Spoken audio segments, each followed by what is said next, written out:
Hey guys, it's Redbird here. Just wanted to do a little something tonight, taking a little break from my stream to my usual runs to give back a little bit to the community.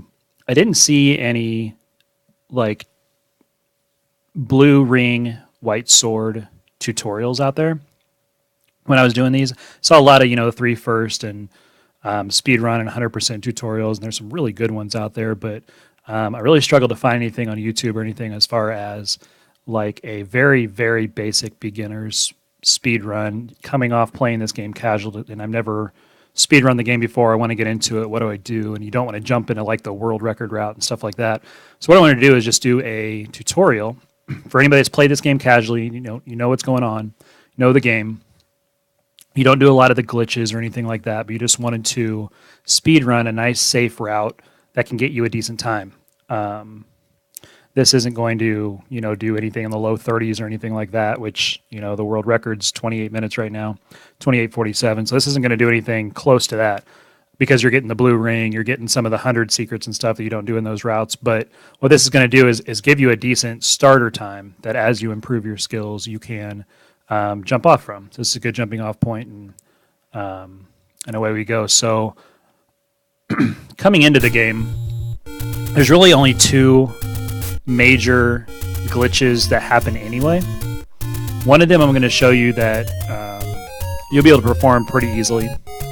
So I'm just going to start my time here. Actually, no, I'm not going to start the time. Yeah, I'll do it. What the heck? And you'll see me running down there. That's my actual personal best time down below that. So don't pay attention to that. That's a whole different route of what we're doing, so don't worry about that part.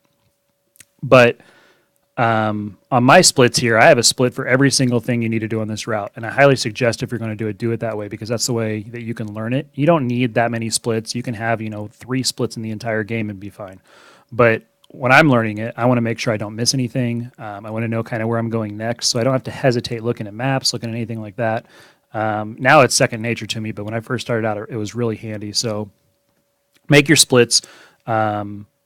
On redcandle.us, there's some really good routes. This is the blue ring white sword route that we're getting ready to do. So the first thing that I want to show you that you need to learn is block clipping. So block clipping, if you see here, Link can't go more than half of his body into this rock. What block clipping does is if you line your head up with a block, you swing your sword and press left at the same time, and you get in the right spot. You get in the right spot to do it. You'll see Link turn around. And I didn't press down, I pressed left when I did that. And what it allows you to do is push up and you're actually inside a block. This is important because when you get into some of the item rooms, you'll see those diamond rooms that you can't get in those until you've killed everything. What we do is we do this block clip that you can practice right here on the start screen. We do this block clip to avoid enemies and avoid situations to where we want to go fast. And we want to get into an item. So you don't have to do it. It's not mandatory at all anywhere in the run. It's just a place that you can do things just a little bit faster. And again, you line your head up. You see, if I'm just stabbing, I'm stabbing up right here. You line Link's head up with right now the bottom of that block that I'm trying to clip into. And then you just swing and press left at the same time. You just tap left. You don't have to hold left or anything like that. You just tap left as you're swinging, and you're able to go into it. So that's really the only thing that you really need to do. There's scrolls and stuff that you'll see in advanced tutorials. Don't worry about that one. This is really the only one that you need to do to get a decent time. So what we're going to do is I'm going to put you in a position to succeed. I'm going to take you on a route that is pretty safe. If you go 3 first, those world record routes and the stuff, those are very hard. They're very difficult because you only have a wooden sword. And going to 1 first isn't as fast and as efficient as we want to be. 2 is a really safe level to start in. So all we're going to do is walk to 2. If you know how to scroll and stuff like that, you can do screen scrolls over to 2 if you'd like to. But all you're doing is walking to 2. On this screen, you want to get all the way to the top here, right under this bush, so you're half and half. And doing that, you can walk all the way over and not get hit by any of those guys. Just something to make it faster. You can dodge them. You can do whatever you want to there. Here, you're just dodging people. Here you can keep walking, and sometimes you can get right in there. Other times you just have to wait. Just depends on their movement. You kind of have to react. That's the only screen you have to react. Be careful because these guys are shooting arrows. But you're just walking over to 2. That's all you're doing at the beginning of this route.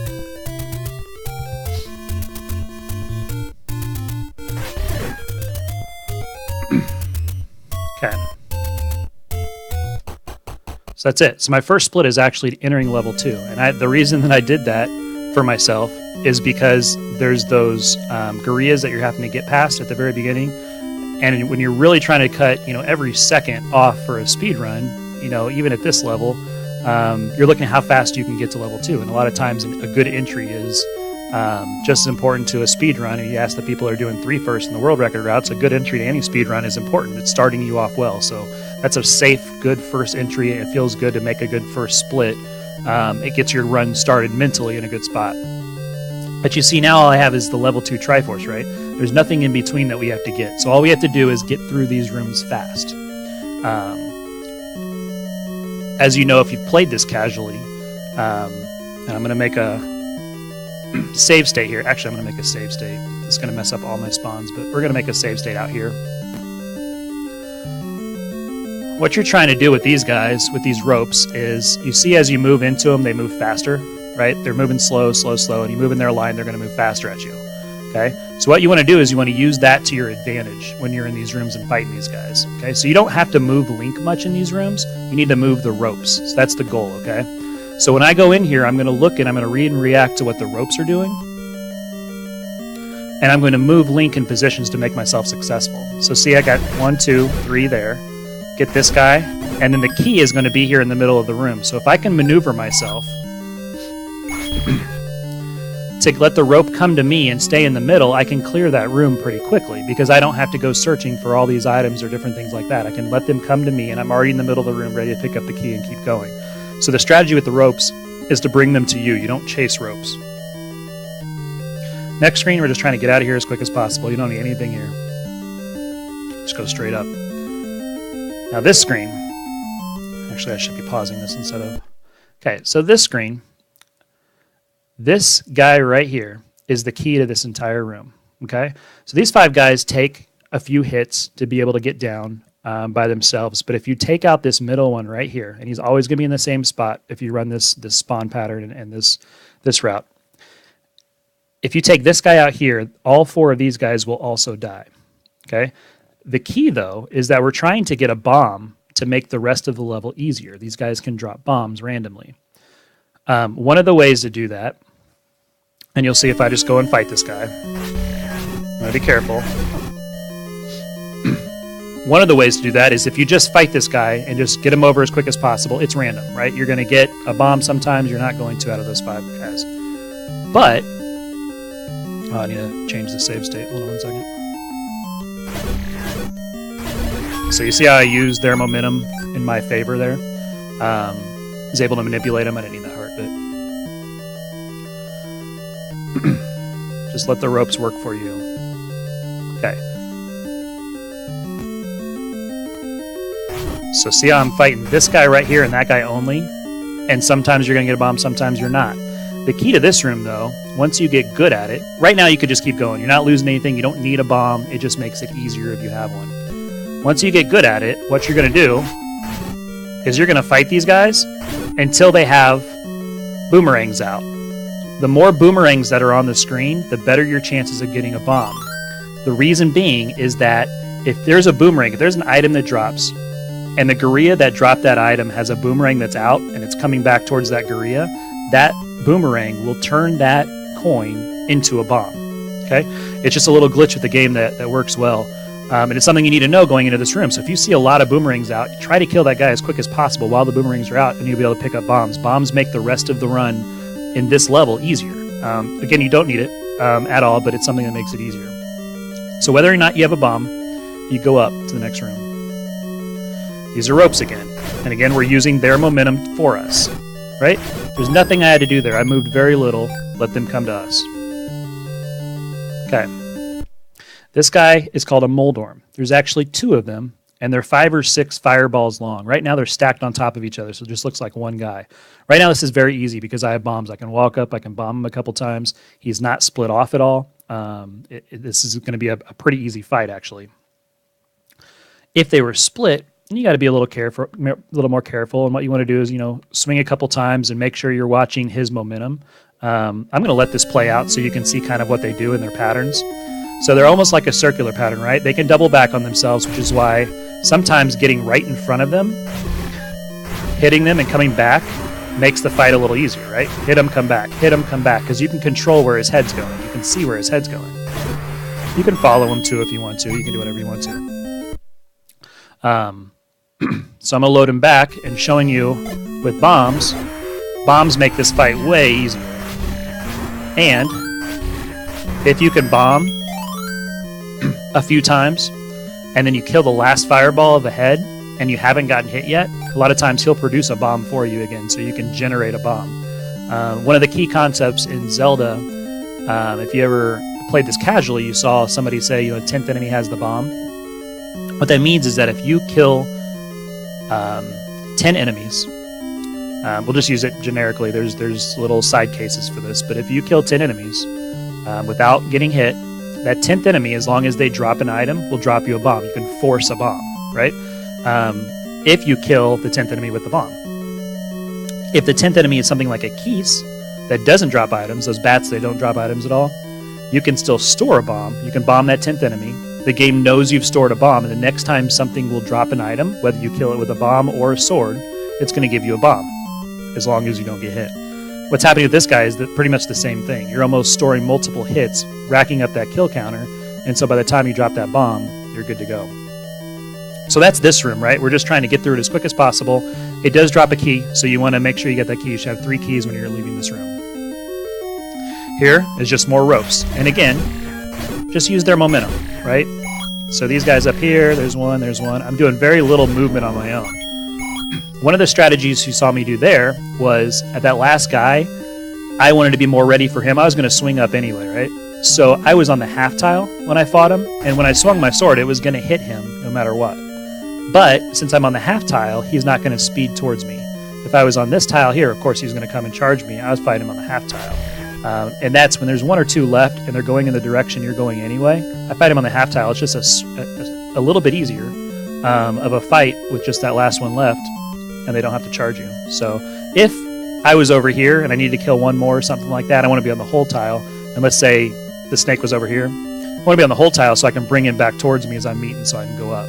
But if it's a situation like this where he's right here or here, just be on the half tile and you're good to go. So this next room, all right, so we have 3 guys that are throwing boomerangs again, the gorillas. The easiest way is to take them out with bombs. Otherwise, it's 3 hits per. And if you don't have beam sword like I do right now, it can be a challenging room. This is the hardest room for a beginner to start a run. And as you get good at this route, this is one of the rooms that will kill your time. You could be chasing all 5 into different corners if you don't know what you're doing. The way I attack the room is I look at what this first one does right here. If he walks left, I go over and I lay a bomb. Hopefully he's coming right here, and this guy's coming down, so you can knock them both out with the bomb at the same time. If that happens, you drop a bomb here, and you either make it up and right or back down and over this way, and you push this guy up to this top row, and hopefully they group up here. A lot of times you want your bombs to be right in this area, this very first one, and then up in here. You can place a bomb right on this, and it's going to take out this whole area right in here, and you hope they're all grouped together. So you're trying to push them up and group them together so you can kill them with as few bombs as possible. You can kill these guys and use all 6 of your bombs, and it's no big deal because 1, they're going to drop bombs usually, unless you're unlucky. But 2, you're going to get a bomb drop here, and you're going to leave this room with at least 4 bombs no matter what, as long as you survive. So we're going to see what they do. Okay, so this guy came here, right? These guys are all grouped up. So I'm just taking these guys out with bombs, and you see this, they left me 1, and I'm going to get another one. So I had 8 at the end of it, even though I used, 5 bombs there. It was still okay, and that was still pretty decently quick. I mean, I wish I would have, 2 or 3 bombs and been out of there, but that was decently quick. You just have to see where they're at and kind of read and react towards them. The next guy is Dodongo, so we're going to just watch Dodongo's movement for a second. So what he does is he walks in straight lines. And the old school way of killing this guy was just to feed him 2 bombs, right? That's the easy way. Just come down here.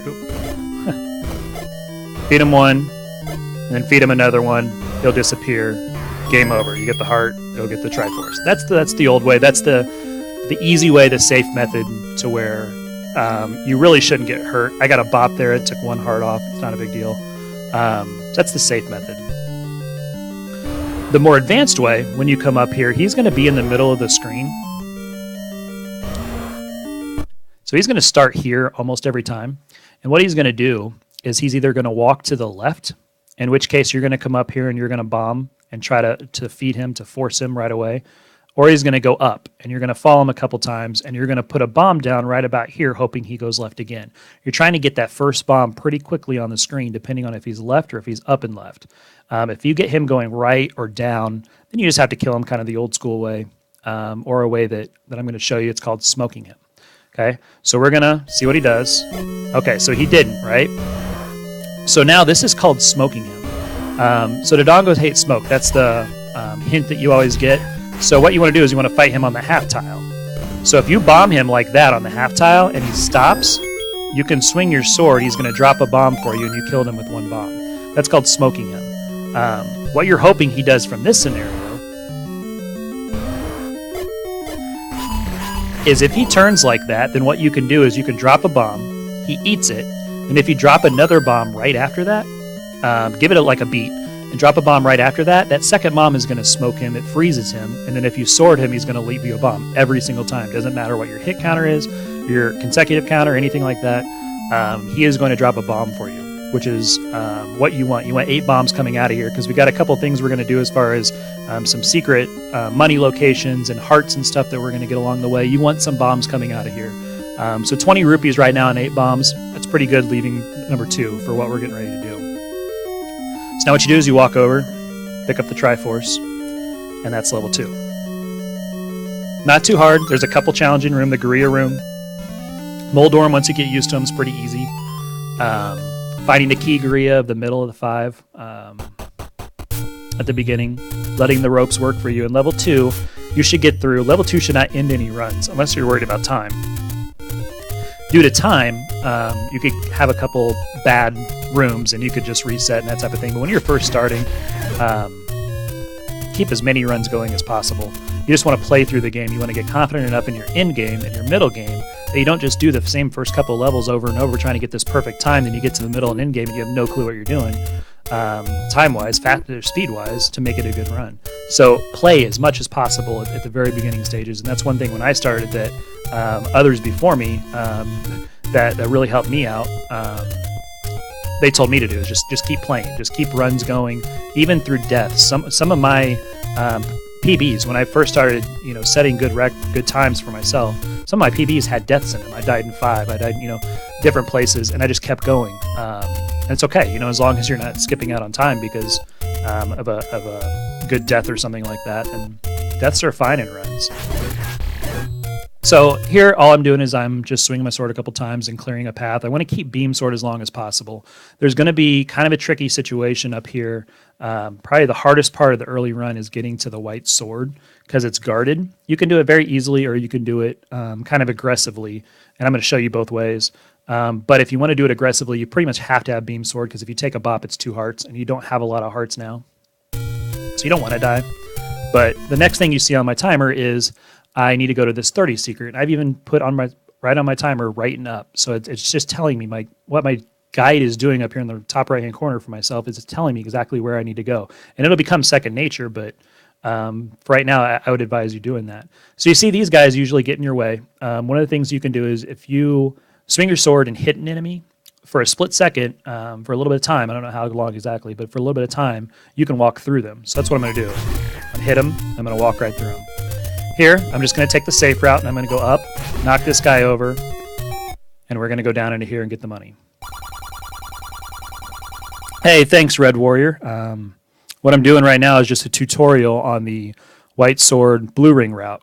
I was looking for some of these out there, and for beginner runners, I didn't see one. Didn't have one when I was coming up. I had a lot of the 3 first ones, and so what I'm trying to do is trying to make it easy on everybody to jump into speedrunning this game. So I'm making a tutorial that you can follow through, and hopefully it helps. Trying to give back because I had a lot of help myself. So I grabbed this 30 secret, and that's one of my splits. And the next one is a heart. So we're going to go to our first heart in the overworld. I'm up here. Take a left. Kill these guys. All the R's annoying. They're hard to judge where they're going to be. Blow a hole here, and this is why you needed some bombs coming out of 2. And you get your first heart. So now we're up to 5. 5 is the important heart count that we need because to get the white sword, you need 5 hearts. So that's why we need 1 secret in the overworld, and we have to go to level 2 first. We can't just go jump into the white sword because you have to have the 5 hearts. So now we're going to go back this way. And you can do these two in any order if you want to. Blow a hole here, and you're going to get 30 more rupees. Grab these. We're off to get the 100 secret.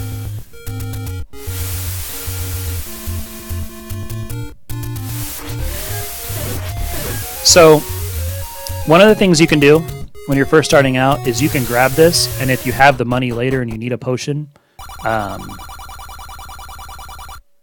this will enable you to buy potions. I don't have this in this route because I actually show you where you can pick up a potion instead of a heart, and it's faster than doing this. I just wanted to show you if that's what you wanted to do in the route instead of what I do. So here you're going to get in this position here, and you can go straight across and up, and you won't get hit. And you're just going to get this money. Okay. So now we should have about 180, depending on how you did in 2. You know we got a 30, we know I got another 30, and we got 100, so we got 160 plus whatever you got in 2. 180 is good. We need 250 to get the blue ring, so that's why we're getting all these secrets. That's the reason for this. Next thing we need to do is just walk over and get the blue candle. So there's a little walking in the northeast in this route, but it's setting the middle game up to go pretty fast. So because I killed a few of these on the way through, I don't have to worry about them on the way back. So now we come up here and just kind of try to stay alive. Take bops, you take bops, it happens.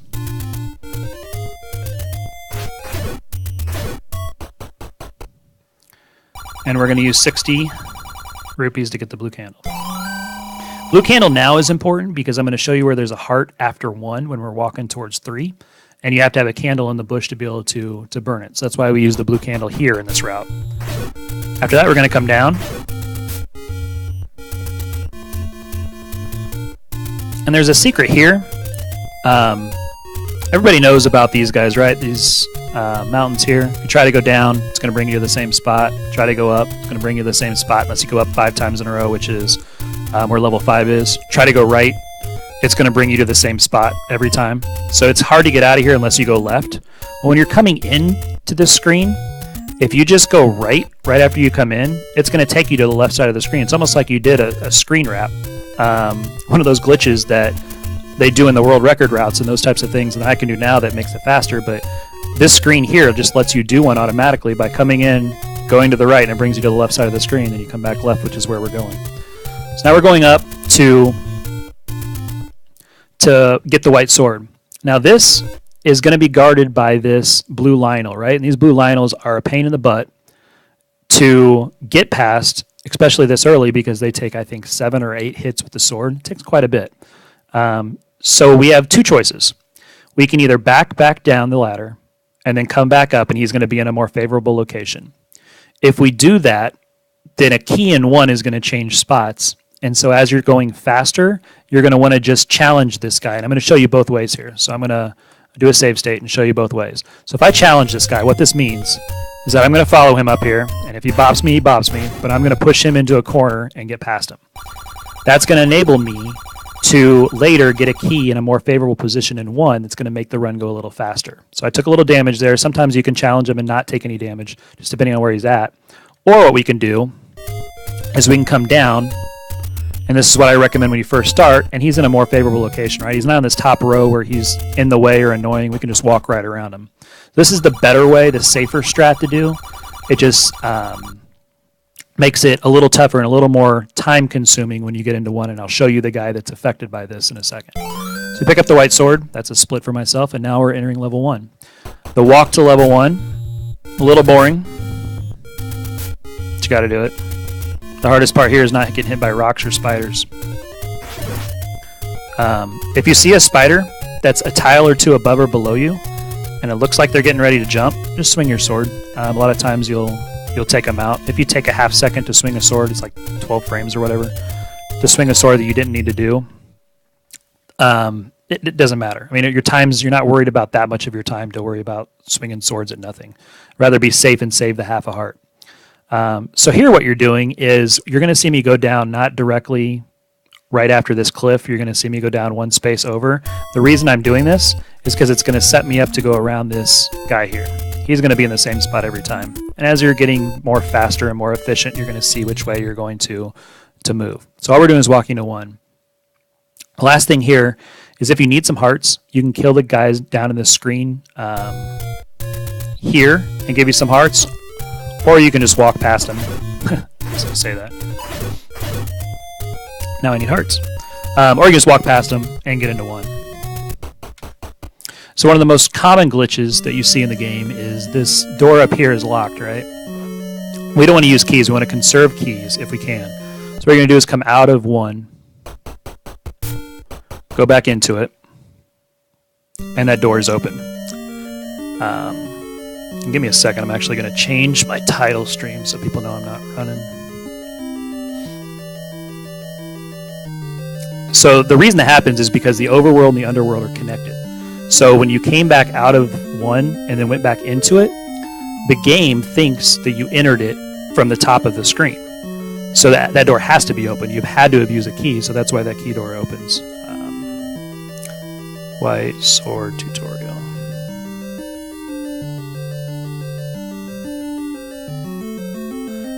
Just changing my title of my stream real quick. Alright. So now we're in one. We've got 3 keys. I'm going to show you a strat to get a key here, and then there's also a strat you can get a key in 4. But we're just going to get the key here because it's a little easier. So this guy right here appeared in the bottom left-hand corner. It's a favorable spawn location, so we can grab it and go. It's pretty quick. But that's only because we didn't challenge the Lionel. If we would have challenged the Lionel, believe it or not, up where we got the white sword, that guy actually appears at the top right-hand corner of the screen, and it takes a little longer to go get it. So as you're cutting down seconds and those types of things, you don't have to worry about that right now in your first run. As you're cutting down seconds, and hopefully minutes off your time, what you're trying to do is look for anything that you can do to make it faster. And that guy being in the top right-hand corner, it's a pain. It's like 5 or 6 second time loss going up to that top right corner. So those are the things that change that you want to take a look at as you start tweaking your route. For now, we're just going to grab that key and go. So if you need hearts, be careful because these guys can double back on themselves. If they drop hearts, they also drop rupees for you, which is nice. But we're just trying to get up to this room. This room here is 2 important things for us. One, you want to come straight up if you can, just right up the middle. And I'm talking, so they're going to get in my way and stuff a little differently than normal. But you want to come straight up, and you want to place a bomb. A bomb will take out usually 2 or 3 of them, and you can sword them down. With the white sword, they only take 1 hit, so it's not that big of a deal. But it's important to make sure you kill all 5 because we do need the key that's in this room for the route. We're bombing up here, and we're trying to keep the consecutive counter going because the more you have that, as I run into somebody, the more you have that, the more that we can force a bomb with the whole, bomb the 10th guy type of deal. So this is what I was talking about. Oops, let me pause it. This is what I was talking about with the Lionel up on the white sword. This guy that's right here will appear in the middle if we would have challenged that Lionel. It affects the spawn pattern that much, every screen that you do something with. So because we had to double back and come down the ladder again and go back up to move the Lionel, that changed this spawn pattern to him being over there. It's not a big deal. You can go over there and kill him. And if I wasn't talking, I'd have to go do that quicker. He'd have been like way over here. But it's annoying and it is a little time loss, which is why you're looking for everything that you can do to make your run faster. So first couple times through, kill some of the enemies in the room, make sure your hearts are up, that type of thing. Once you get comfortable with it, once you get good. All right, so here's these 3 Gurias again. The guys in the top you can take out with a bomb if you're quick enough. What you want to do is you want to take out the guy on the right here first. And watch out because when he comes up this way, sometimes he doubles back on himself. He did, yep, there he goes. So he came back. It only takes 2 hits now, but then we can use a bomb to kill the other 2. It only takes 2 hits because we have the white sword. It used to take us 3. So this is the first room that when I was telling you to practice the glitch, the block clip glitch that you want to do, and the spot you want to be at for him, for Link, is you want to get Link's hat You see right here where there's a square for the block, and then you see this square right here in the top. You want to get your hat right there on the same pixel or a pixel right below where this smaller square is. So you want to line his hat up with the bottom edge of that square. And what you're going to do is you're going to swing and turn around, or swing and press left, which turns him around, sorry, like I said at the beginning. And then you can walk into the block and in. How much of a time save it's not that big of a time save. It's not a big deal. I mean, walking around, if you're not comfortable with everything, you can walk around. Not a big deal. It's a few seconds difference. But every second when you're speedrunning does make that difference. So that's the first one, and that's a safe room. There's my next split. So that's a safe room that you can sit there and you can practice that all day. There's no enemies around. You can come right up here right after you grab the white sword, or grab the wood sword from the first cave, and you can come in here and you can practice this all day. You can block clip and work on it all day. Just get to the spot. You know you're not at the spot if he turns left, or if you're too far, he's going to turn left. But if you have him turn around when you're swinging the sword and turning left at the same time, if he turns around, you're there. You can get into the block clip, and you can get into there.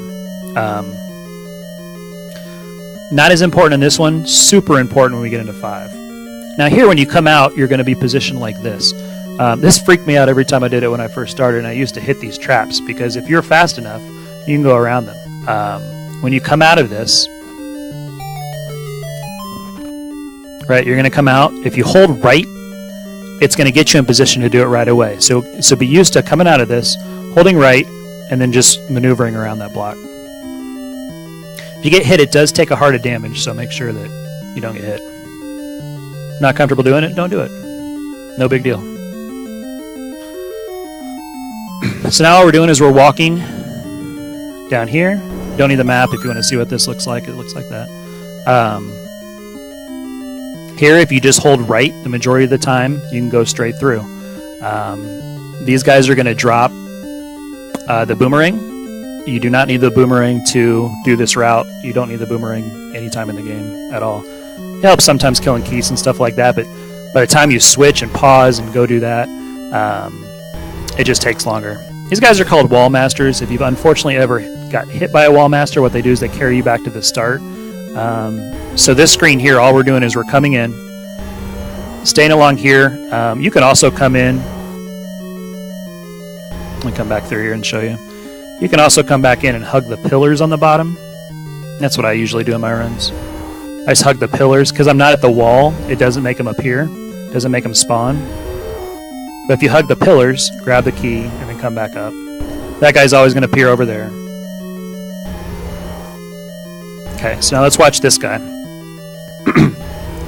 So this is Aquaminus, and all he does is he shoots fireballs at you and goes back and forth. He's pretty basic, pretty easy. If you only have one heart, though, you got to know how he shoots and how he fires and his timing and stuff, because any one of these fireballs is going to take half a heart. If you were to touch him, it's one full heart. So you got to be careful when fighting him. Easiest way to do this fight, when you come in, is hug the bottom wall. When you hug the bottom wall, see, it got me in here, and you can get into his body all day, right? And then you can swing up, swing your sword, and with the white sword, it only takes 3 strikes. So if I'm showing that again,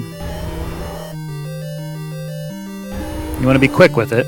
You just come in, hug the bottom, start swinging depending on which way he goes, and you're there. Whatever he drops a coin, drops a heart, whatever he drops, just pick it up and go. And that's level 1.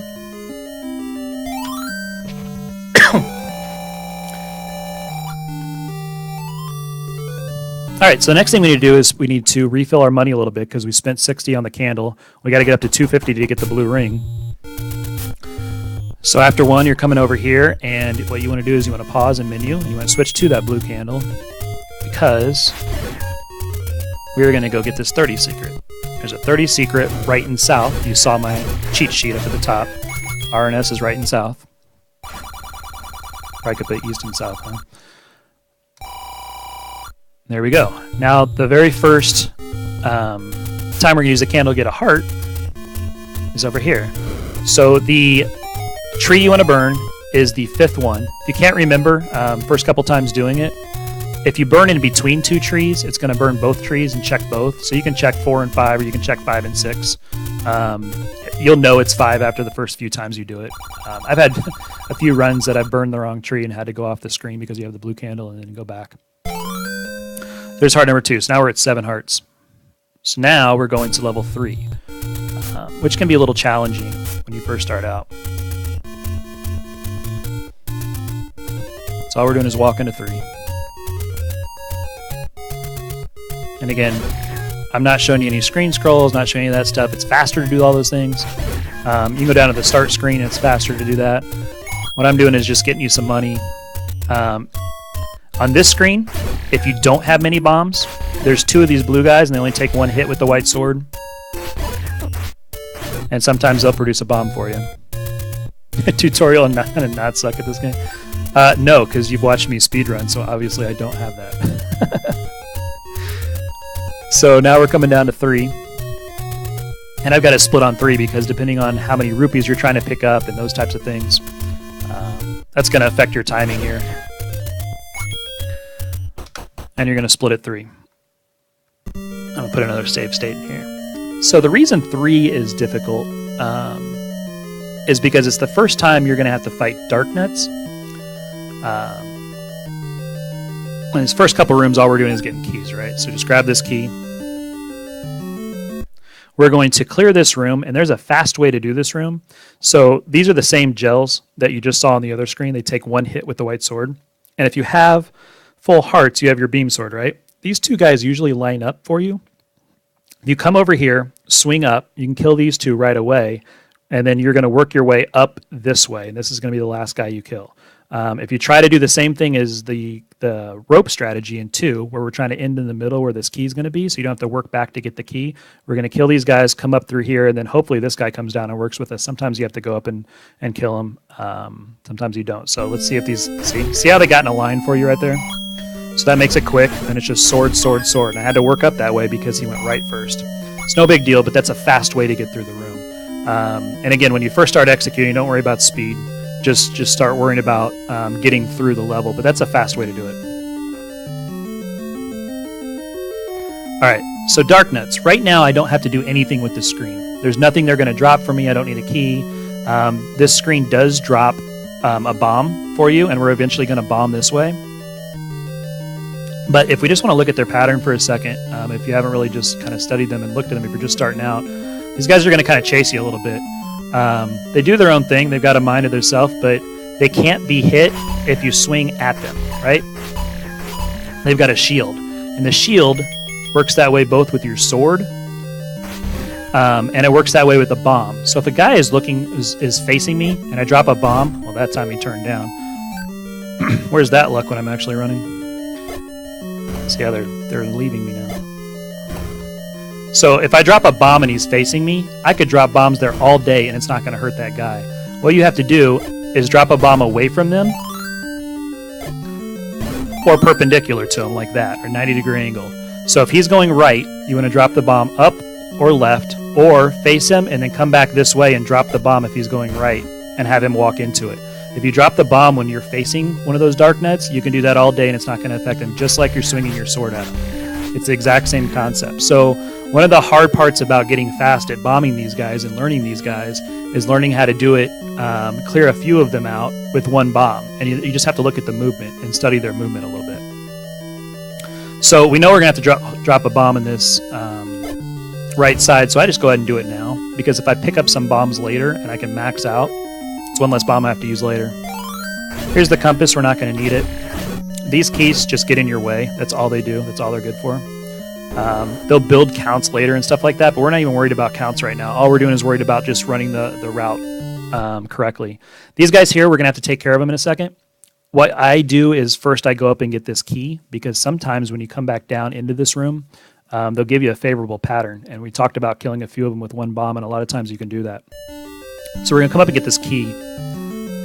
In this room, what spawns, you're going to see 3 of these keys and 2 gels. The bubbles are annoying. It just depends on which way they want to go and if they want to wreck what you're doing. But really, the only keys you have to worry about, the only enemy you have to worry about right now, unless you're at the stage where you're building counts and stuff, is this guy. If he flies to the right or up, then you're just home free. Just go get the key, and you might even get in there quick enough to stab him.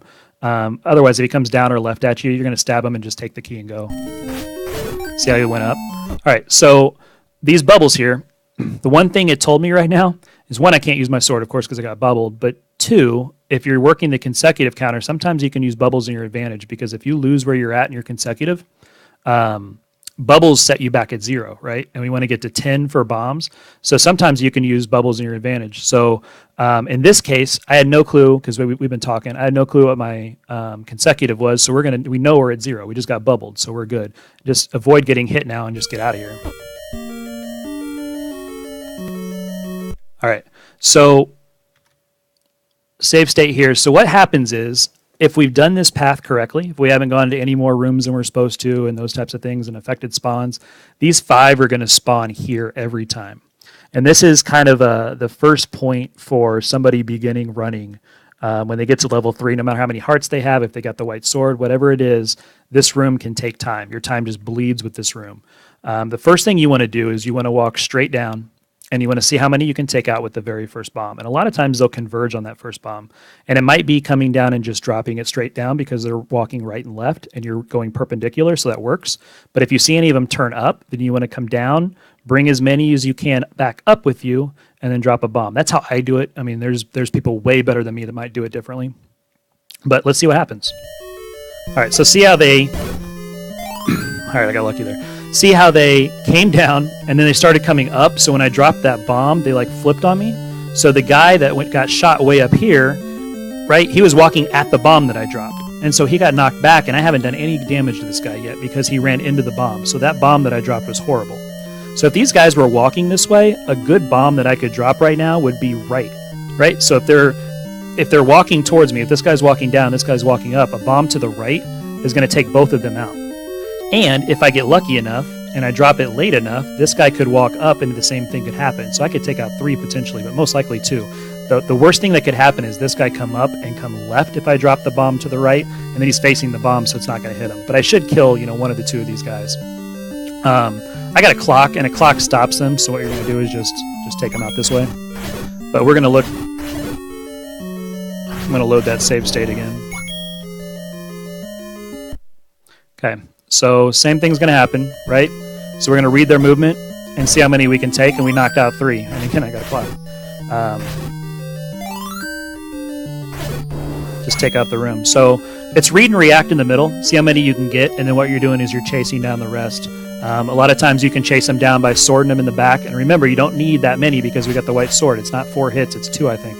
But a really good thing to do is kind of walk them over here, and then as they see you, when they're walking back, drop a bomb, and that's going to kill them. There's not a lot of room for them to maneuver because if they're walking back with you, the only thing they can do that can hurt you is to turn around, right? Because if they go up, they're still perpendicular to your bomb. If they go left, that's the way you want them to go in the first place, so it works out. So we're going to come down here. I'm going to pause it and show you. All right, so these are all dark nets too, and this room could freak you out if it's the first time that you're kind of speedrunning this game and trying to get here fast. Our goal is just to get here. We don't have to kill anything. We just want to get here. The best way to do it is to come down and hug this wall. And if you swing your sword, even if he's coming up at you, most of the time he's going left. If you swing your sword, you're going to be able to sneak in here, and I'll try to show you. All right, I was a little late because I paused it, but even if you take a little bop there, you're fine. You're just swinging and getting out of there as quick as possible. So we get the raft, try not to get hit. And between now and Manhandla, which is the boss of this level, you're not going to see or touch any other enemy. So as long as you're at 3 or 4 hearts, you're actually fine. And now it's just up to Manhandla being nice, and he's a very, very random enemy. So let's see what happens. Just hold up and get out of here. So now we're just walking back.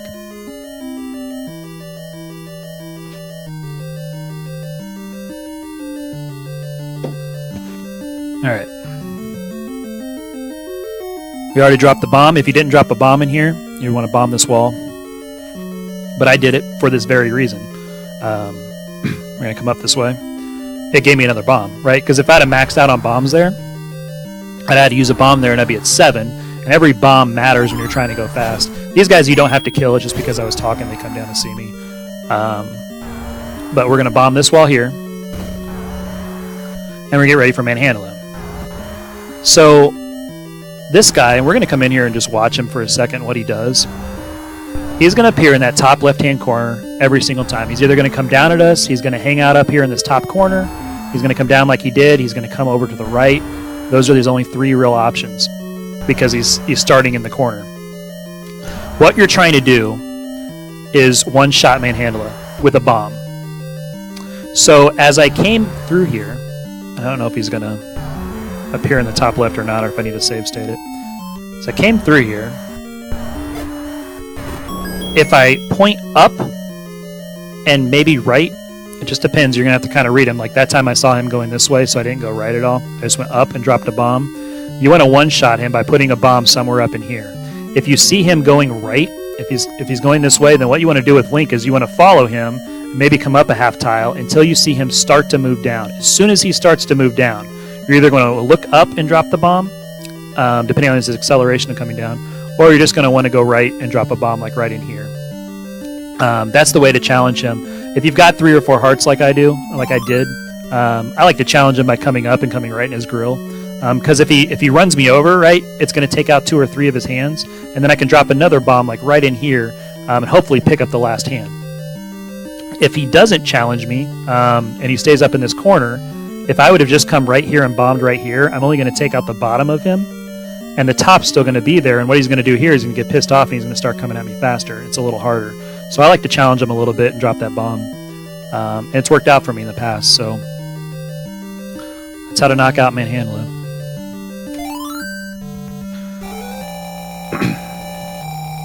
Alright, so we got 3 Triforces. We got a lot of money. We don't usually have this much money, but I've been talking and killing enemies that on the run you don't usually kill. So I got a little more money than usual. But the important thing is after we go west, north, and west to get this secret,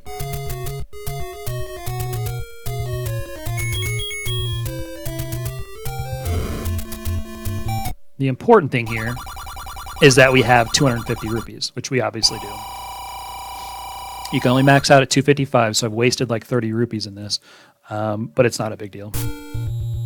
So now you come up, go right, and we're going to get something to make the game a little easier. The blue ring halves damage. So there's 2 rings in the game. There's a red, and there's a blue. The blue ring is going to half damage. The red ring is in 9. And it quarters damage, so it's even 1 step better than the blue ring. We don't get the red ring. These guys get in the way, just knock them out. We're going to come up here and purchase the blue ring. Alright, so now all of our damage is going to be halved, and you're going to see Link's color change to white to signify that we've got that. So just walk down. We're going to go to level 4. So again, one of the things here that you can do, if you know how to do it, I mean, you can do the screen scroll, and it lets you walk through, right? But I told you don't have to do that for this very first beginner tutorial. So as you walk over here, just come down.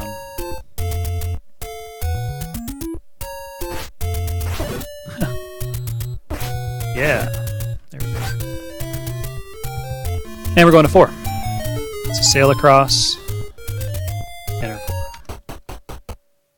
4. 4's pretty easy. All we're doing is we're going to go dig out a ladder, and then we're going to kill a guy that gets so much easier now that we've got the blue ring. Eventually, over time in your runs, you want to ditch the blue ring first, because it's a time waste, right? We had to go get the 100 secret, we had to get another 100 secret, we had to walk up and get the blue ring, when we're going to go back to that shop eventually anyway for the bait and stuff. There's a lot of time in getting the blue ring, but as you're learning the game, it made me more confident in my runs having it because I finished more runs, and I learned the end game better by having that blue ring, and then I ditched it eventually and just used the 2 potion, which is where I am today, using the 2 potion. But the blue ring is good for that. So these guys that we're fighting, they're new for us.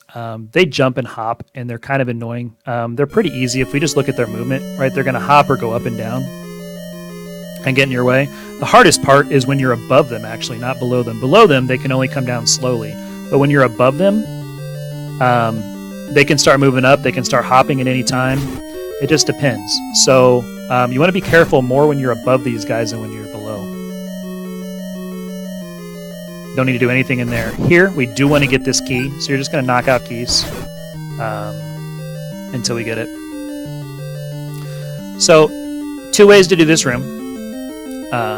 These guys here, what they're doing is they're jumping through a room that looks like this. So there is a block right here where if you get good at the block clip like we did in 1 and we're going to do in 5, you can come up here, do the block clip, and get around. And if you do it right away, these guys don't bother you. They come just like they did here, and they hang out in the bottom left-hand corner of the screen. If you let them congregate and slowly work your way back up this way and take a little longer at this block clip, it can get a little hairy and dicey in here when there's 2 or 3 of them in here. And sometimes even in my runs right now that happens, and you've got to adjust. You don't need to do it. You can just come down through, break these guys apart. Now, the more you break, you're going to double the enemies on the screen, and the bats move faster than those guys. So just know what you're doing if you're coming this way and doing that. So you can walk straight through. You're going to lose a couple seconds. It's no big deal. Otherwise, what you can do is you can come up and you can do, I'll show you, I did the block clip, right? I know where it is because I've done it enough, but all you're doing is you're coming up here to about right there, and you're going through. Okay?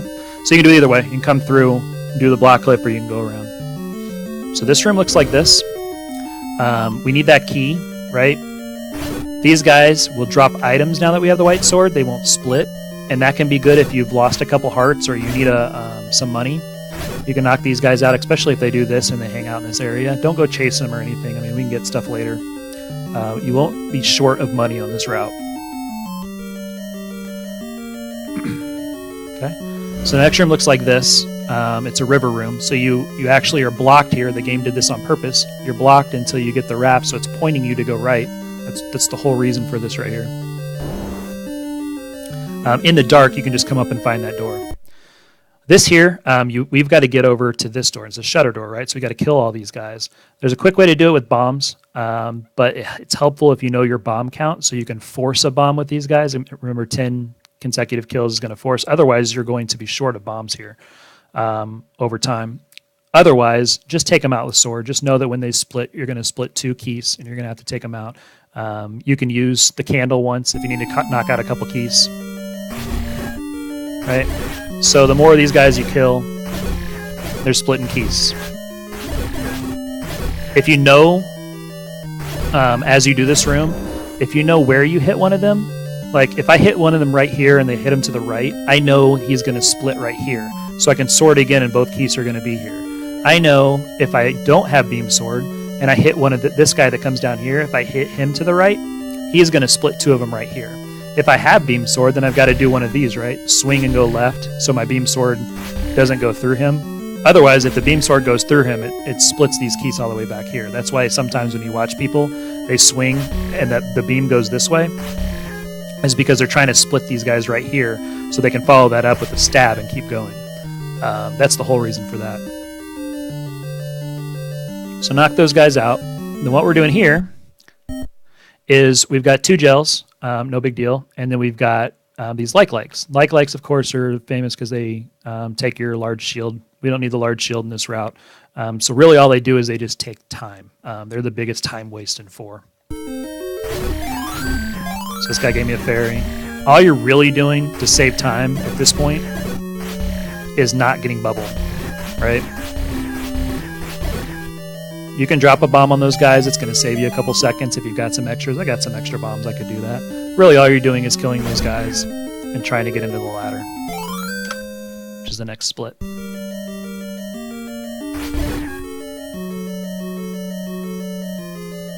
Okay. So after this room, if you watch some of the world record routes and stuff like that, if you enjoy watching the streams, you'll see people come up here. And no matter if you go up here or if you go left and up, it's the same number of keys. You need a key either way. So you're not losing a key by going up here or anything like that. It's not a big deal if you do that. But there's a ladder clip there that takes a while to learn. I'm not going to show you that clip. You can look at other tutorials for that clip. I'm going to show you what I did on my blue ring routes before I learned that clip. If you get it, it is faster. It's like 10 seconds faster to go up that way instead of the way I'm getting ready to show you. Completely up to you if you want to learn that clip. I'm not going to show you in this one. I'm just going to show you the easiest, safest way to get through and start a speed run. You can add those pieces later if you want to. It's not a hard clip at all. It just takes a while to master. So we're just going to walk through. I got a fortunate sequence there. Sometimes you might have to knock a couple of these out and get them out of your way. There's nothing that's going to drop here. You don't need anything from any of these guys. Don't waste time in this room. Just try to get out. So here, remember, this is the river room. That's why you're seeing a raft here. Just move this guy all the way to the left, and you're going to use this key. Okay? This room looks like this. We don't need anything in here. Just get out of there and go to the right. So if you think about it, what we just did, and here's the room that you can use the ladder clip right here, right? So if we would have went up, if we would have gone up, all you had to do is kill a couple of these gels, and usually you have the ladder works one tile, right? The ladder clip lets you take this and go one more tile, and you can actually jump through 2 tiles using the ladder clip. We're not doing that. We just went around. It took us a couple seconds to do it, but now we're going to bomb and go up. So this is where we're going to get some money. This gives us $10. Now we went right in one and got a key. One of the things you can do is, instead of going right in one, if you think way back to when you got the white sword, and you challenged that Lionel, the blue Lionel that's up by the white sword, if you challenged him and didn't have to come back down the ladder and go back up, and you forced the key to be in the middle of the room in one, so you didn't go to the right and you went all the way up, that means you're missing a key. You've got to go get one. This is the key you get. So you bomb that up here. There's a keys room. There's a key in there, and then you're going to come right and down. Instead of that, because we got the key that we did, we're going to go to the right. This is the route I would suggest when you start, but as you start shaving time off, that's the other way you're going to go. But for now, this is it. Okay, so if we do everything we've done so far, we're going to have 5 of these guys starting right here, right? And they're pretty predictable. They can only go left. They could hang out to the right if they want to, but they can only come towards us. So what we're going to try to do is try to go get a bomb right about here. If there's more above than below, we're going to go up here and put the bomb. We're just trying to get a bomb and knock out as many people as possible. So let's see what we can do. Just kind of read and react. So we got 3 of them. One of them gave us a bomb. And then the other ones, just know they're going to split. Knock them out with the sword. So what you're trying to do is get 2 or 3 of those guys. I'm going to save state right here because we're going to fight the boss. Try to get 2 or 3 of those guys and then sword the rest. If you've got beam sword, which usually you don't in 4 by this point, if you got beam sword, you can stay away from them. Just know they're going to split. If you get close to them, then you can get close to them when they split, knock out the 2 keys at the same swing.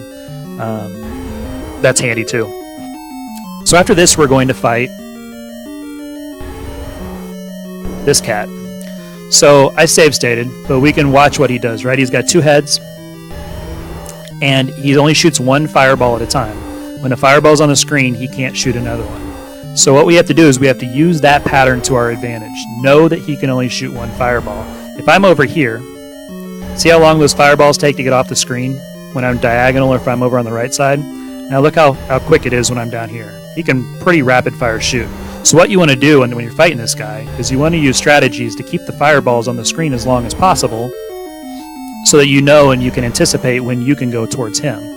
So if I've got fireballs coming at me like here, it's very hard to get up in him because he's going to shoot another one pretty quick, right? So you want to use triangle strats is what it's called. So you start up and left, go to the middle, come to the right, come down, come up here, and what you're doing is you're getting the fireballs on the screen for as long as possible so you can anticipate how to move around him. Now I say all that, doing it quickly when you're in a speed run is very tough. White sword with the blue ring, it's a little easier. You can be a little more aggressive with him because you can take bops a little more frequently. If I start here again and I just run into him, let's watch how long it takes him to kill you with the blue ring, right? This is a bad fight, but you have the blue ring. You have the safety of it. So even if you're in here and you are just getting smoked by this guy, even if his fireballs are hitting you, right? It's going bad. I've only lost half my heart so far. So with the blue ring route, you can get a little more aggressive and you can learn the pattern and you can start knocking them out. So this is one of the places that I have a save state that I really, really work on. Right when you come in, if you've got beam sword, I mean, see how I'm working them back and forth as I see those go?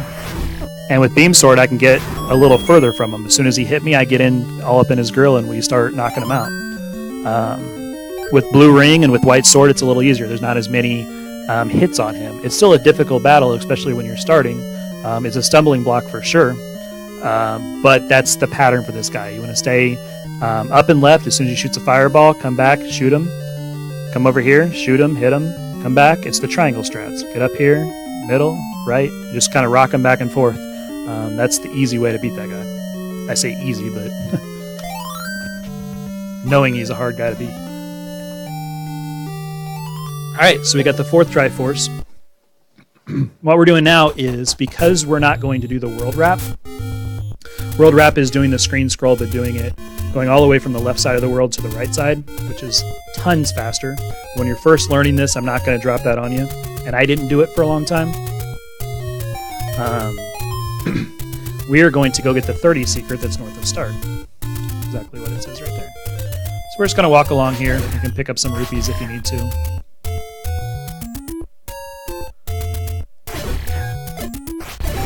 And that right there is the location that's just north of start. If you walk straight up, that's where you bomb to get this 30. Okay. So what we're doing is we're bringing our rupee count up to enough that we can buy the arrows and the bait, which we're going to need for level 7 and level 6. So now we're going to walk over. Gotta remember where this is. It's been a while since I've done this one. We're going to walk over. Yeah, this is right. And there's 100 secret.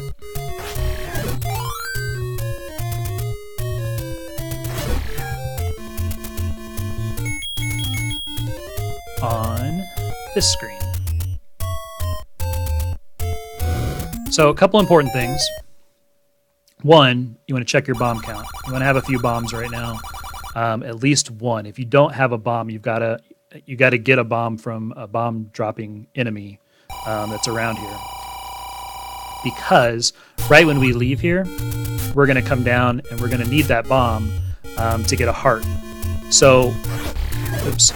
Those blue guys drop bombs like he just did for me. The blue Gorillas and the blue Octorot. So both those blue enemies on this screen drop bombs. So it's important to know that as a backup strat. If you look at this and you have 0 bombs, and you're like, holy crap, I need a bomb. That's where I would get one from on that screen. So let me come down here. We're going to pick up this heart. And the reason we need so many hearts is because you've got to have 12 for the Master Sword. So that's why we're picking up all these hearts. One, it's good. Something that I learned as I was doing this is you see how these red levers don't spawn when I walk along this half tile. When I'm halfway on this mountain and I'm halfway on the desert here, the coast. They don't spawn. If I have full hearts and my money's in a good situation, bombs are in a good situation, everything like that, then I do that. If I come out of here and I need some hearts or something, just by walking down to this full tile, it's going to bring them all out. So just know that. Like this next screen they're all red guys. So if I walk up on this tile, I can pass this entire screen and not bring any of these guys out. Just something handy for you. If you need bombs, this next screen is bombs. These guys all produce them at random. This is a screen you can't really get past. They're all red, but hey, no problem, man. I'm here to help. I had a ton of help getting into it from a lot of other people, and so I'm just trying to give back. So all we're doing here is we're trying to build bombs. So there's another bomb, right? So you're going to find the guys that do bombs, the blue ones, pick them out of the crowd, kill them, and then go get this heart. So now that we've got the step ladder, we can grab this heart. If we were doing the world wrap, this is where the world wrap would bring us, right? So all we did was we walked to get all the way around to the same spot the world wrap would have brought us. And now we're just walking again. Again, if you need bombs, there's 2 blue guys on the screen. You can knock out these guys and hopefully get another one. There's another bomb drop. And when I was running this route, I never got this luck. And then we're going to sail over here. Now, we can do one of 2 things here. One, we can get a potion right now. So a potion is going to allow us in 9, and 8 and 9, if we get into a hairy situation, we can use a potion and refill our health. Which is what I strongly advise that you get the potion here, which is why we went out of our way to get the heart at the very bottom of the screen there. So we're going to grab that potion. I call it the raft heart there, but I always got the potion here. That way you don't have to buy one either. Even though we went up and I showed you where the letter was, you don't have to buy it. So now we're walking to 5. And the important thing in 5, again, is you want bombs. So you're going to kill these guys looking for bombs again, and of course, when I don't need bombs. Getting bombs for everybody. We're just going to walk our way up to 5. And again, I'm putting you in a position with this route to succeed because there's so many chances for you to get bombs all along here. Again, we're not doing any screen scrolling, so there's an easy way to get into 5 using scrolling from this screen above us. We're not going to do that. Just walk over here and go up. The other way will save you about 10 seconds right in there. This is very slow, but I'm not putting that trick into this tutorial. There's other tutorials with that one in it. Alright, so we go up here and we are now at level 5. As you're walking up, don't forget that guy pops out. If you're at full hearts, nothing's more annoying than taking a bop from that guy and losing Beam Sword. Alright, so this here again is one of the more common stumbling blocks to this run to a new guy or gal that's doing this. I had problems in 5 in a couple rooms, and you'll see why in a second. But with the blue ring, it helps out tremendously. So these guys here, these mummies, if we just watch their movement for a second, they're not threatening at all, right? They move very slow, up, left, right, that's it, down. They're just not slow enemies. The problem with these mummies is that there's no pattern to them. You can't anticipate. They're not going to chase you. They can move whichever way they want to move at any time. They can double back on themselves. They can move up. So that's what makes them annoying and hard to kill. So we're going to need this key eventually, and we got to get through that door up there. Eventually, so we got to kill all 3 of them. It's easy just to kill that first one right there, grab the key, because when you come back, these 2 are going to be on the same side of the river for you and make it easy to kill them both. One thing I'll tell you that I did early on is, as I was fighting these guys, I did this in the dark. That's a key door to the right. Do not ever walk along here and hit that key door because you won't even realize later when you need a key and you're key blocked, you're 1 key short. I guarantee you that's the room right there that you were fighting those mummies and lost your key. So if we look at this room right now, right, we've got 7 bombs. There's a bomb in that guy's belly that we can pick up. We don't need it right now currently. We want those bombs on the way back. So we want to just get through this room. Different routes want that bomb early. We want that bomb at the end. We're a white sword route. We can take out the blue dark nets a little easier, and our bomb supply is pretty good. So we just want to get out of there. I watched when you had that happen on that run. Yeah, man, that probably wasn't the only time. I did that a few times. I've run into that thing. It's because I fight on that right side all the time. I didn't even realize it when it happened. Okay, so this room right here, it can be intimidating because you're like, oh my god, I got to kill all those guys. But no, this is where we use that block clip, right? So if we do it quick enough, and you've got a little time here because they all start on the left, depending on how fast they want to sneak out to the right here, you've got some time to work on this clip. This is why I would say the one thing you want to master is the block clip before you start any run with Zelda. It's pretty easy to do, but it's going to allow you to get through this room twice without having to kill any of these guys. So you're just going to come up here, right? Do the block clip, get up in here, and we can go down through without having to mess with any of these guys. So we're not worried about counts. One of the things you can do as you start progressing, you start learning the count method where you're counting to 10. If you've killed 4, 5, 6 guys in a row, then these keys can help you build towards 10, but not all the way to 10. Ideally, your count is at 7 or 8 or 9 in the consecutive meter, hopefully 8 or 9, which will allow you when you go up to start killing these dark nets, and you'll see in a second what I'm talking about. If you kill a couple of them in a row, it gets you to 10, it's going to drop a bomb for you. So we're going to come over here, and I'm going to save state this because we're just going to look at this for a second. All right, so the game plan here is to use as few bombs as possible, and you can use all 6 here because we know we're going to get 4 on the way back. But we're going to use as few bombs as possible to kill as many as we can. Ideally, when we come out of here, we have 4, so that when we get the 4 later, when we get ready to go to 7, we're going to have more bombs. Because the next level that we have, so we kind of have to plan when we're speedrunning, the next level we have is 7, and you have to have 7 bombs to get through 7. That's the rule. So we want to leave 5 with 7. We know we're going to get 4 coming out of this room from those mummies on the other side. On the flip side, we go back through. We have to use at least 1, and I'm going to show you how to kill the guy just using 1. So that's at 3. So we want to leave here with 4. So that means that we can only use 2 bombs, right? So we can only get to 4.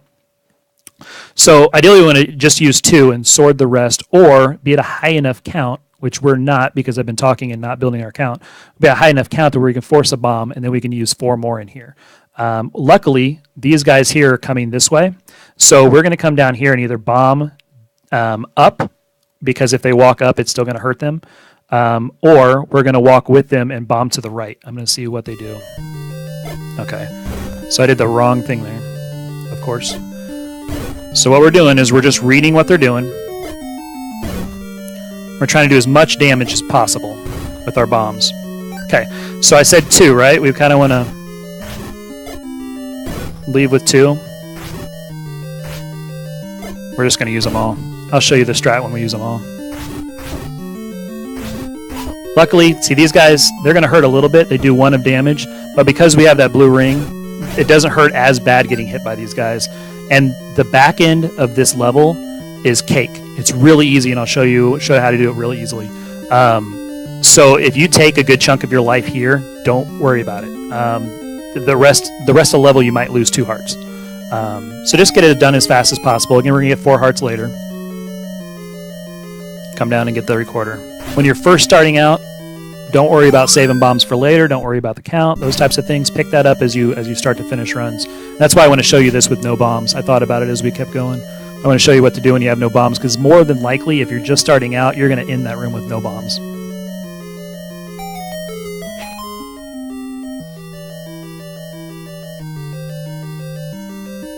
Okay, I'm going to pause it here and save state it. When we come out of this room, we're going back into that diamond dark nut room, right? And that's the one that we skipped them all, so they're all going to be back. The majority of the time, and I want to say 90-95% of the time, we can walk straight down and straight to the right and then react when we get over there and get through them. We don't have to sort anybody. They're just going to kind of get out of our way. Sometimes we have to do a little maneuvering, but I'm going to show you the strat that I would use every single time. Just make it to the hole. If you're at the hearts that I am, just get to the hole. So see how they got out of our way? And I was able to go right there. So let's do that again. Okay, same thing. We got out of our way. And that's generally what happens. Sometimes you'll get one that comes right at you. You might have to pause somewhere or do something. So now one of the things we need to do is we need to get that bomb. These guys, if you hit them, 1, it's annoying, but 2, they're not going to take much damage from you. And when you're first starting out, 1, you can kill them all, and it's not too much of a time loss with the white sword, and you might get a lucky bomb drop. But what we want to do is we want to see what happens when we only have 4, right? Because that's more than likely what's going to happen. So I don't want to leave here with more bombs than you're usually going to have. So take 1 out. If you take another one out as you're going through and get a lucky one, great. You've got a couple extra bombs you're not supposed to have. You want to be here with 8, which means you forced a bomb up in the other room, and you got this one. But let's look at the more likely scenario when you're first starting out. You're probably going to have 4. So let's go with 4. All right, so now you saw these guys were up here when we first started this level. Now they've come down for us. Ideally, they would group themselves together so you can kill them at the same time, but they only take 4 hits, so it's no big deal. Then that door opens, and you have 2 choices here. So the first strat is if you're really good with the dongos and you don't mind forcing bombs out of them, here's a good place to build your bombs before you get to level 7. You can feed them, you can do the smoke strategy, whatever you want to do. If you're not comfortable with this, and I'm going to show you not having to do this and where to get the bombs in 7, then you can just bypass these guys and walk to the right. Either way you want to do it, you can build your bombs here if you're good with these guys. If you're not comfortable doing that, just walk to the right and get out of here.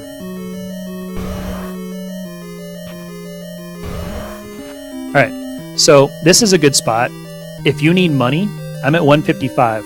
I know after this I've got to buy the meat, which is 60, and I need to buy the arrows, which is 80. So I need 140 coming out of this.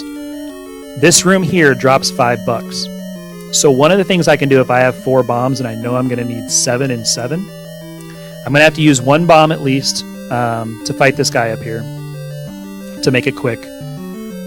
In the arrow shop, there's bombs for 20. So if I'm at 155 or close to 155, I could take this room out pretty quickly, and I'll show you what it looks like.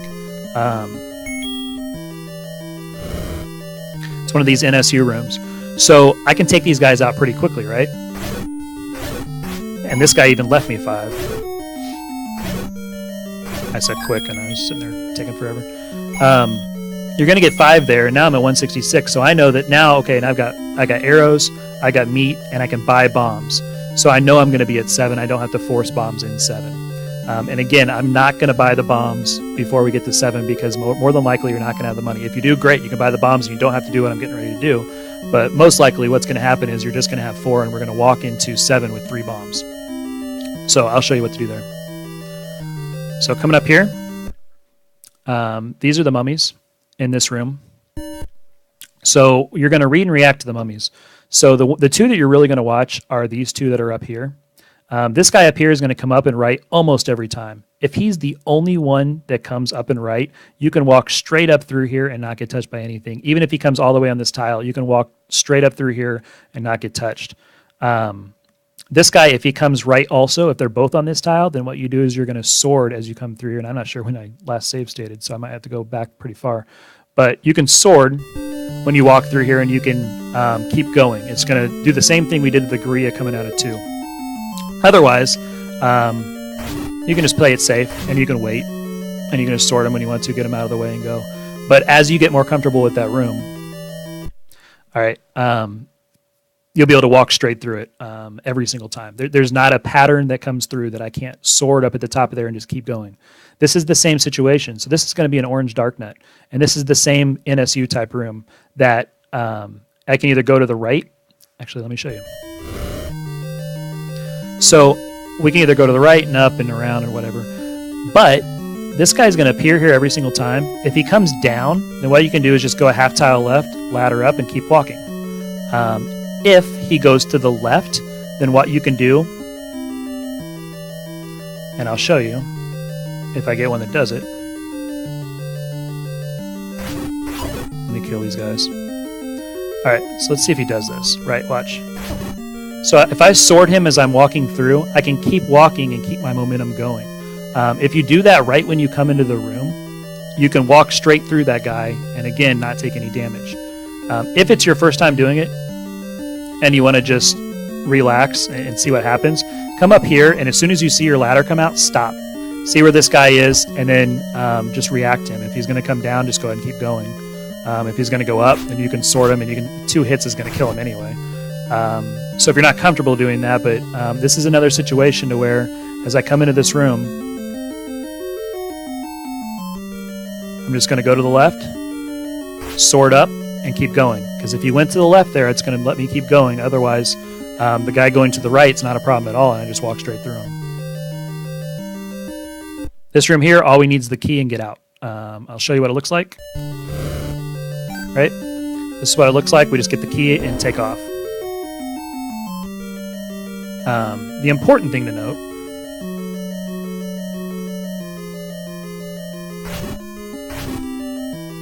when I say get the key and take off, and this is going to mess with the spawns, but that's all right. Grab the key, come all the way back down here and take off, because if you don't, you're going to hit this tile, right? And the ladder's fine, but you're going to get stuck here. And you might get in a situation with one of the mice or the mummies that are going to try to mess with you. So what you do on this screen right here is you try to get down to this row here, right? This row here is usually pretty safe. If it's not, if you have to bug out for any reason. So if I come in here, I come down here and I have to bug out, you can just get on this ladder, and depending on where this mummy is, either sword him and go through. It only takes four hits. And again, you can get a bomb drop from this guy if you have to bug out and go that way. Usually you can go right along that bottom row. This one here, just go to the bottom.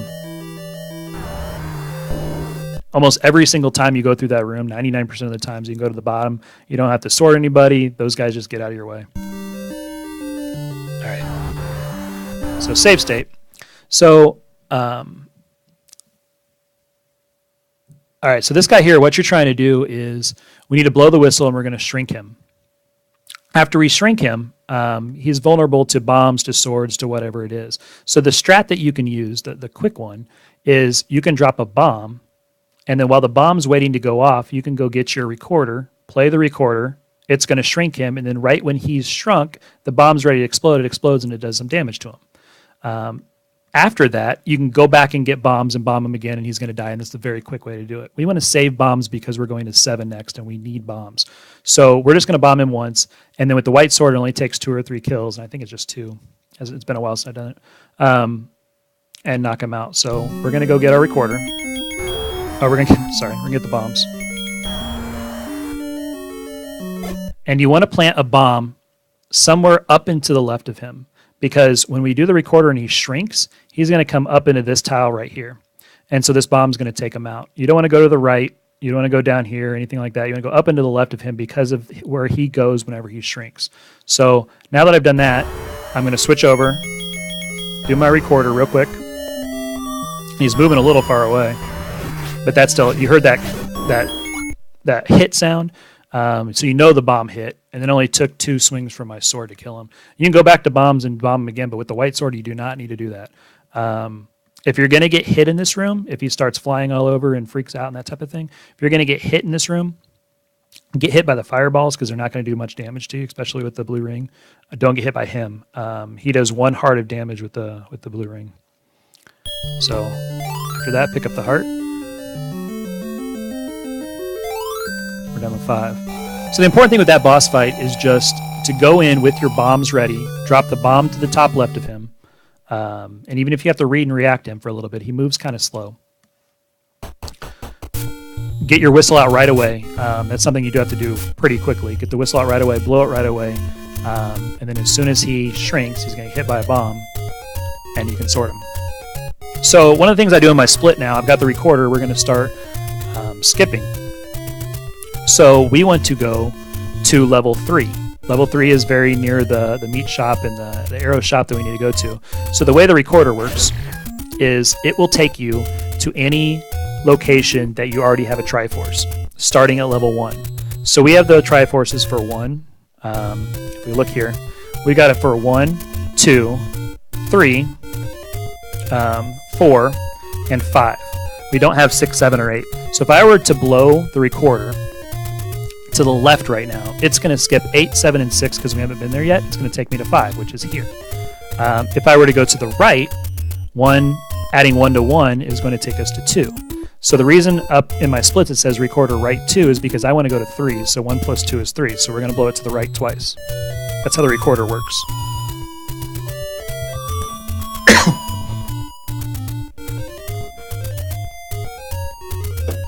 All right, so we're at 3. So now we're just going to walk up to the meat shop.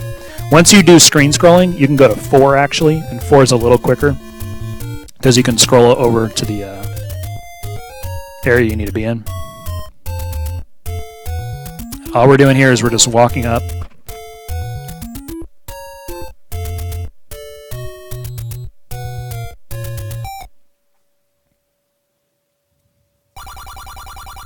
Buying the meat.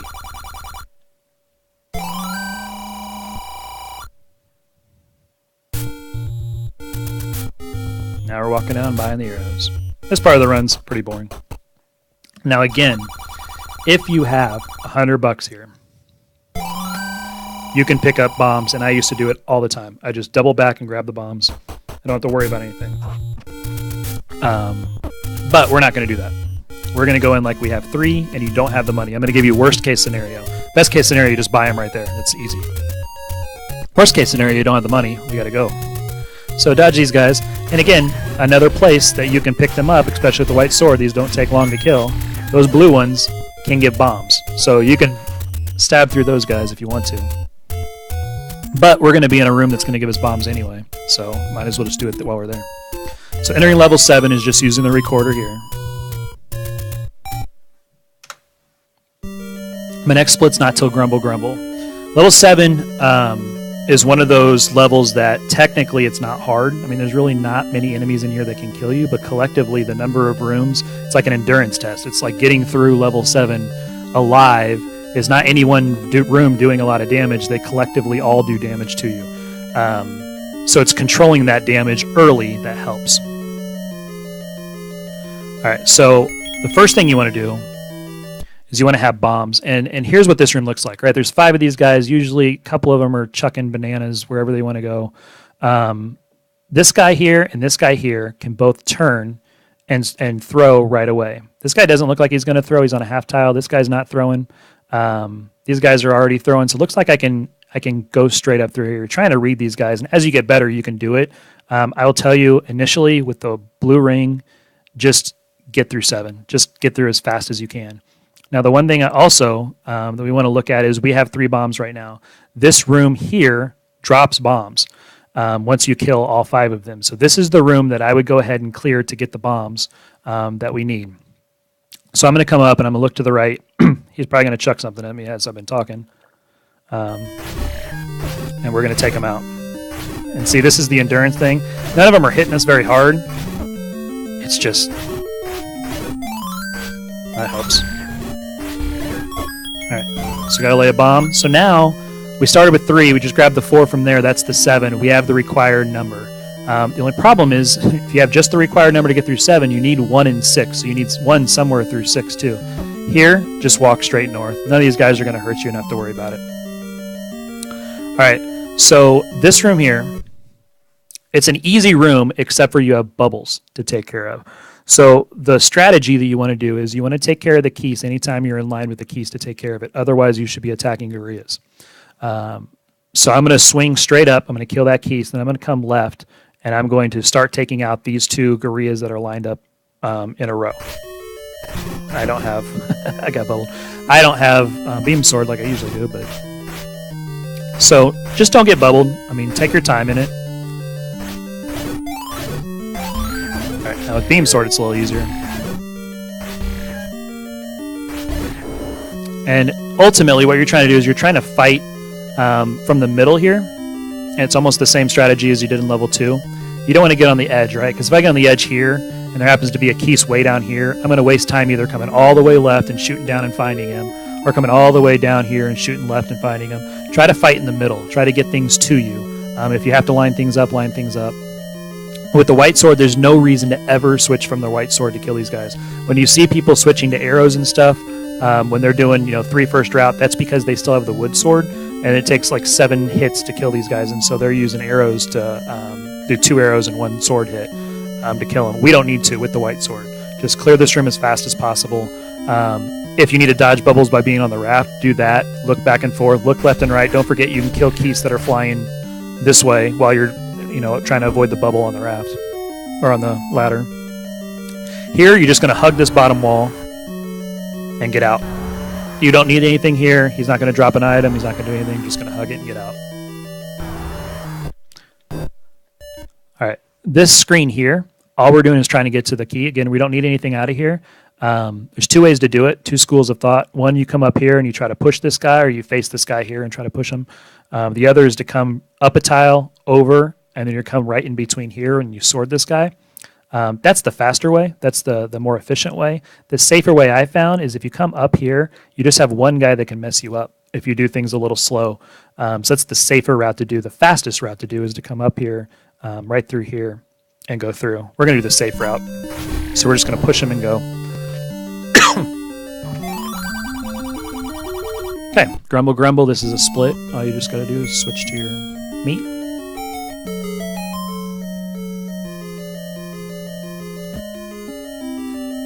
All right, I save stated here because you're coming into a dark room that I'm going to light up so you can see it, and then we're going to do it after I've talked to you about it. So this is an island room where you've got, it's the Chevy symbol is what they call it. You got the Chevy symbol right here in the middle. So if you ever heard of the Chevy room, What we're doing here is, right when this room spawned, there was a mass right here, right on the map. There was a Gorilla, and there was, I think, 2 keys, and the bubble that were sitting here. What you want to do ultimately when you come into this room is you want to come in here, swing your sword up, and then walk right if it lets you. It won't now because everything's already evolved, but you'll see like this. See how I swung my sword up and then I moved to the right? I went a half tile. He kind of helped me. I went a half tile sooner than I should have. You can see it's not an easy thing to do. He got my way there. Just got to practice it. In a run, I usually don't miss it. This is funny. Just get back and see I didn't lose any hearts. I mean, having the blue ring really helps. So don't freak out if you do miss it. Just try to get back into the center of the tile. Try to get back into the center of the tile. Center yourself, because if you're trying to use your raft or your ladder from here or here, that's when you're getting stuck, right? So you try to center yourself back on here before you take off. And the bubble can help you do that because the bubble will correct you. So let's try it one more time. It's just not wanting me to do it right now. Which is no big deal. We can get out of there. All right, another room. It's a read and react room. There's nothing in here we need. All we got to do is get to the bomb. Get to the bomb wall over here. This guy here can either shoot or he doesn't. I just had to use the meat, which switched over to the recorder, so I've got to get bombs out. What I usually do is I let this guy spawn, and I take a look. If he's already throwing a boomerang, then I'll stop right here, and I'll switch to bombs. Otherwise, if he hasn't yet, I'll still switch here, but I'll keep going. Right now, he hasn't. So I'm going to switch to bombs and keep going. So it's just kind of reacting to what the room's telling you. Let's try to get through as quick as possible. This is where the red candle is. So a strategy, too, is that if you don't do the route we did, and sometimes there's a 2 first red candle. Red candle, it's a little quicker than what we did, but there's a little money pressure and some other things to think about. You can block clip into here, grab the red candle, and go. You're already in this room anyway, which is why it's faster. You can get the red candle, and the only time you need the candle is to open up 8. So that's why you can do that route. But here, all we're doing is we're going to try to come along the bottom here. Watch which way this guy throws. If he throws down, pause right here. Otherwise, we're just going to come along this way, and we want to bomb right about this tile. If you bomb this tile, it's going to open up this wall right here, and usually you can take out a couple of these guys. It just depends on where they stand. Sometimes you have to bomb this tile and kind of hope. Here we go. Yeah, red candle hype. Yeah. Not doing red candle. Already got the blue, don't need the red. All right, here. When this guy walks, the very first guy you want to look at is this one here. When this guy walks north, you want to get out of dodge because he's getting ready to throw left. Just come down a tile or two, and you're going to walk along this way, and we're trying to get here as quick as possible. Sometimes these guys throw a party at the door, and it's really hard to get into here. Try to knock them up a tile or two from down below. And this time they just let me through, which was nice. All right. So this is the second one that we actually have to defeat. Same exact situation, level 5. We're just going to bomb to the top left of him. But this time we are going to use 2 bombs because when this one splits, he splits into 3 guys instead of 1. And it's not hard. It's just it's a time loss if you're chasing 3 guys around and you're not able to white sword them right away. So we're going to bomb to the top left of him. Go get the recorder. And then you're going to switch back. And you saw the cloud kind of go up and to the left. That's showing you that these things are spawning up and left, which is the whole reason we're doing what we're doing with where we're aiming. Drop the bomb, and these guys can drop hearts. So if you're out of hearts, if you're coming through this first couple times through 7, and you need some hearts, this is a good place to do it. Otherwise, if you don't, you can drop that bomb, and once you get confident in your skill, just head towards the door. There's nothing you need in here. So these are Dodongos that can help you or kill your run. If you have a Dodongo coming this way, you can bomb that wall right there and smoke him at the same time. If you miss and he eats your bomb, you lose your run. So don't don't make that mistake. All right, This room, the important thing about this reverse C room is you have 5 of these wall masters, right? And they can completely crush your run. They've done it several times to me. As a matter of fact, I'm going to save state. Because I'm trying to go fast at this point. If you're ahead of a split or something like that, if you're ahead of your time, you're trying to go fast. And there's 2 things that can crush you here. One, the bubbles can bubble you into a wall master. You're not going to walk into them usually. It's usually the bubbles that do it. But 2, grabbing a clock. Clocks are usually good because they stop everything, right? But if you think about it, you got to kill 5 of them, and we've only seen 3 of them, and you grab the clock on the 3rd one, the other 2 wall masters can't come out of the wall. So if you're new and you're just trying to attack this room, think don't take clocks and stay away from bubbles, and you're good to go. So I missed that guy. All right, so this bubble is going to hurt me, right? So the strategy that I always employed when I first started was if I get wall mastered once, or if I get bubbled once, I'm switching to arrows. I've had a lot of people tell me that's not efficient. It slows you down, but I'm still at the level, I'm mid 34s, low 34s on my PB. I'm still at the level where I don't care about a couple seconds. I'd rather not lose a run to a wall master. So I'm going to preserve the run by going to arrows, and you can arrow these guys.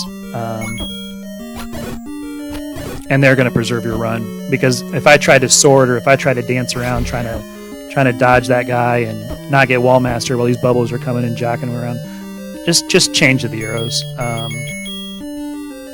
You might hear different from people, but that's what I would do to keep runs intact.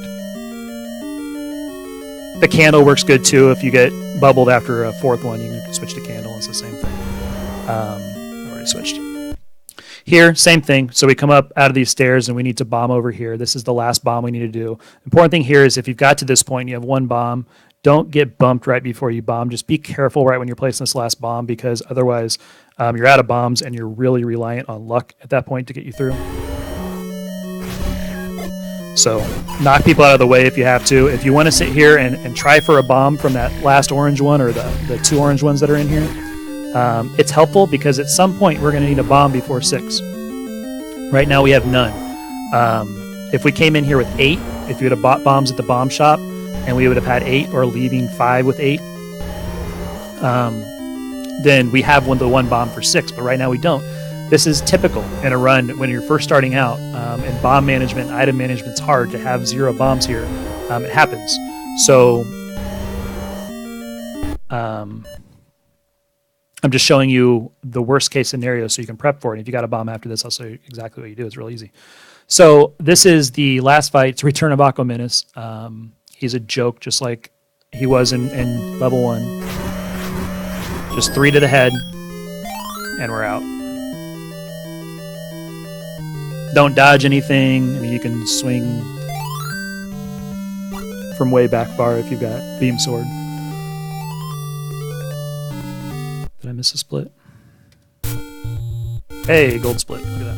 All right, so the next thing we're doing is going to the magic sword. If you learn 1 screen scroll, this is it, right? Because magic sword, we have to get down through the Lost Woods here.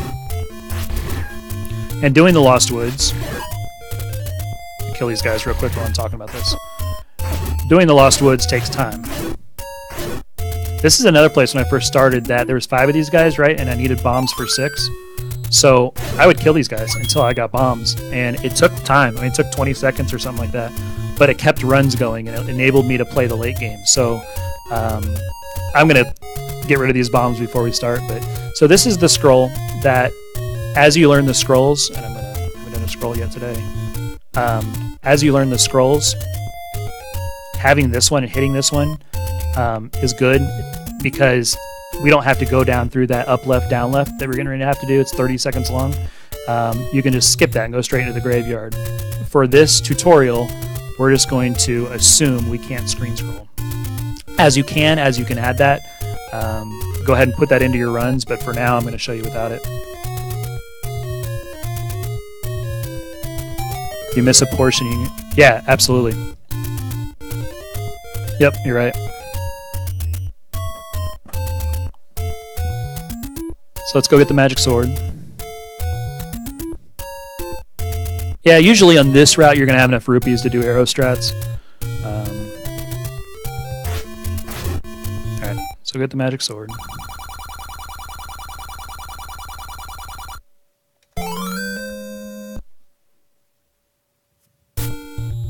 we're going to level 6.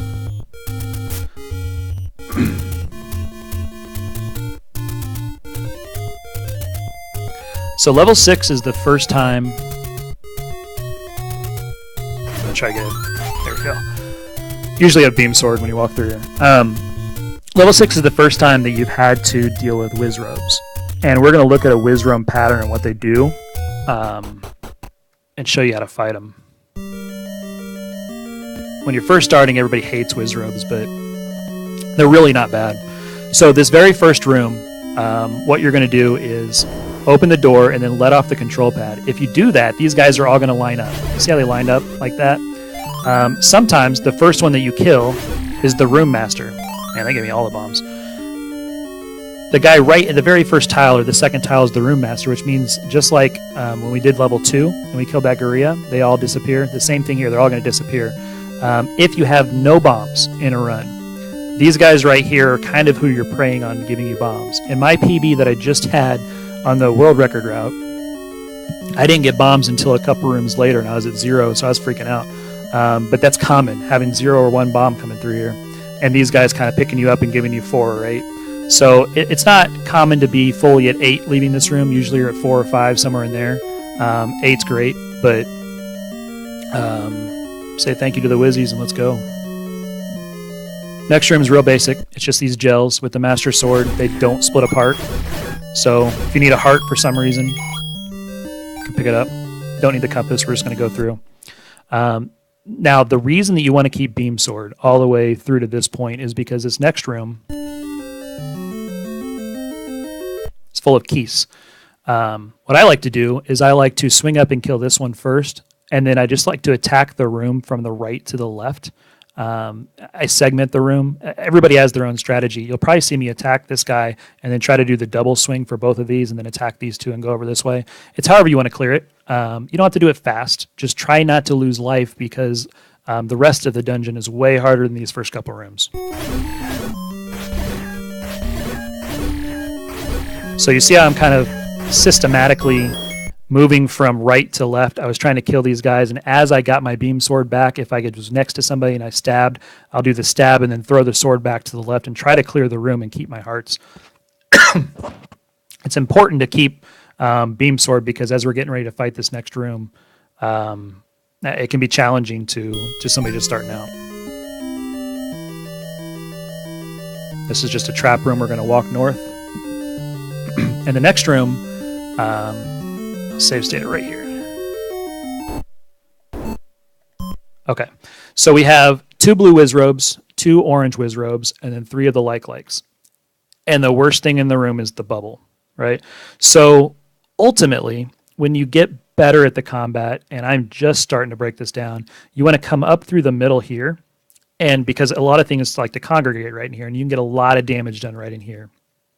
Alternatively, this orange guy appeared to the left over here. We can swing and kill this guy, and we can start working the room to the left, especially because the bubble's to the right of us right here. So we're going to work the room from left to right,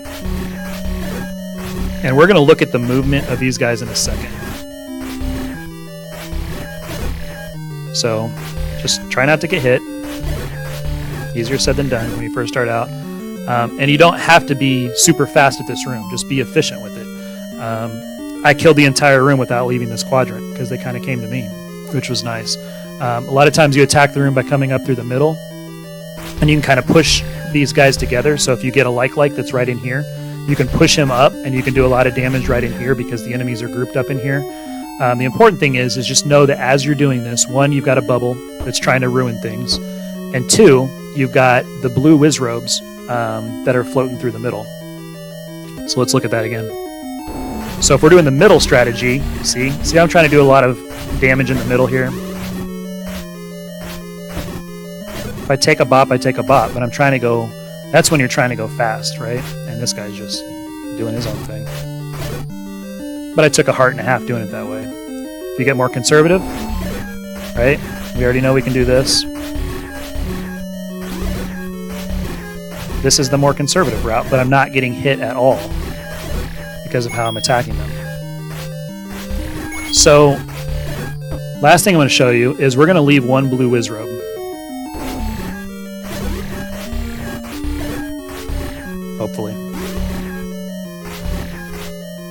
try to plan this to leave one.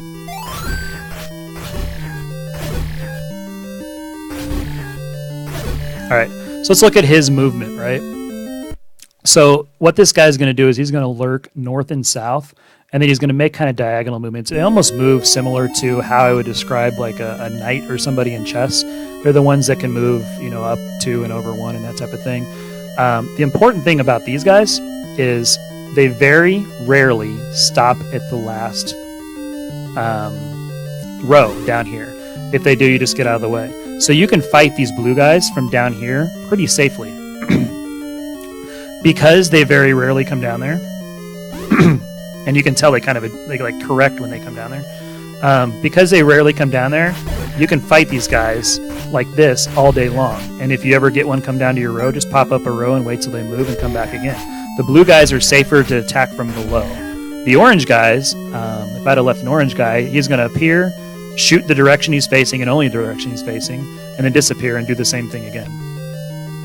So once you've cleared that room, I'm going to switch over to bombs, because we're going to bomb to the right. We're going to get the heck out of Dodge. This room, don't even worry about it. Just if you get somebody in your way, you get somebody in your way, and you sort them and you move on. You just want to bomb and go. This is another difficult room because you have to read and react. A lot of times, I don't even know what are spawning yet, but you're going to have the orange and the blue whiz robes. An orange one, a lot of times, probably 30-40% of the time, will be right here in front of you. So you'll always see me come out the rear and swing my sword because you don't have time to react. If you don't swing your sword and he's there and you're already walking right because we're trying to walk right and down, if you don't do that, you don't have time to react, he's going to hit you. So he wasn't there that time, but I was just doing that as a safety check. Here's what the room looks like that you're walking through. Okay, so it's one of those island rooms, so you can't walk right and down. Just know that. You either have to make the correction down here or just walk right and straight down. I mean, there's no other movement I would do in this room. You might get the orange guy right in here. Just swing your sword and keep going and just walk straight down. Okay. This room's pretty basic. You just got a river in the middle of it. All you're doing at this point, one, it's a heart check. You're looking at your life and seeing how much life you've lost in 6. And if you haven't lost much life, you're praying for bombs. If you have, you're praying for hearts. But these guys can give you both. They can give you rupees, they can give you bombs. They didn't give me anything that time. But I don't need anything. I got 7 bombs and plenty of rupees and my hearts are full.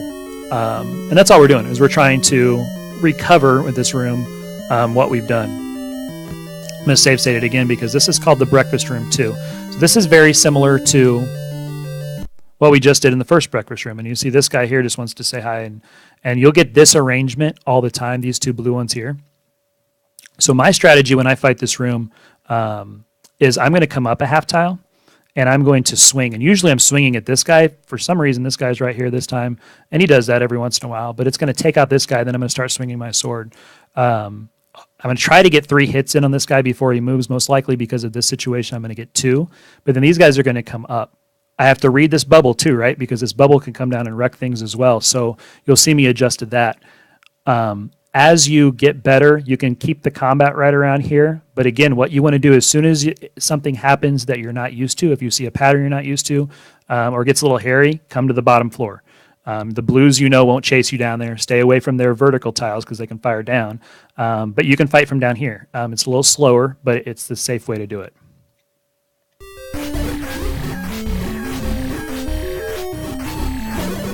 Right? So that's what we're doing. If I take a couple bops, we got hearts, we're fine. We got the blue ring.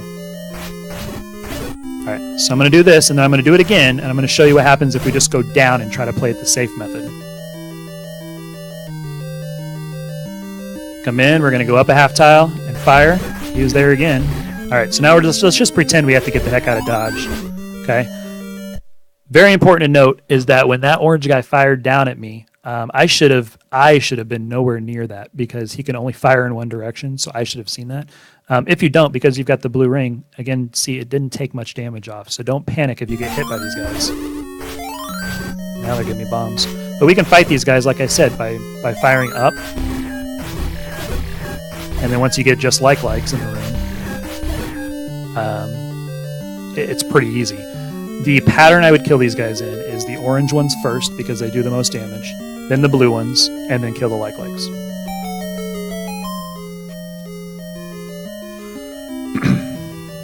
After that, the rest of this is cake.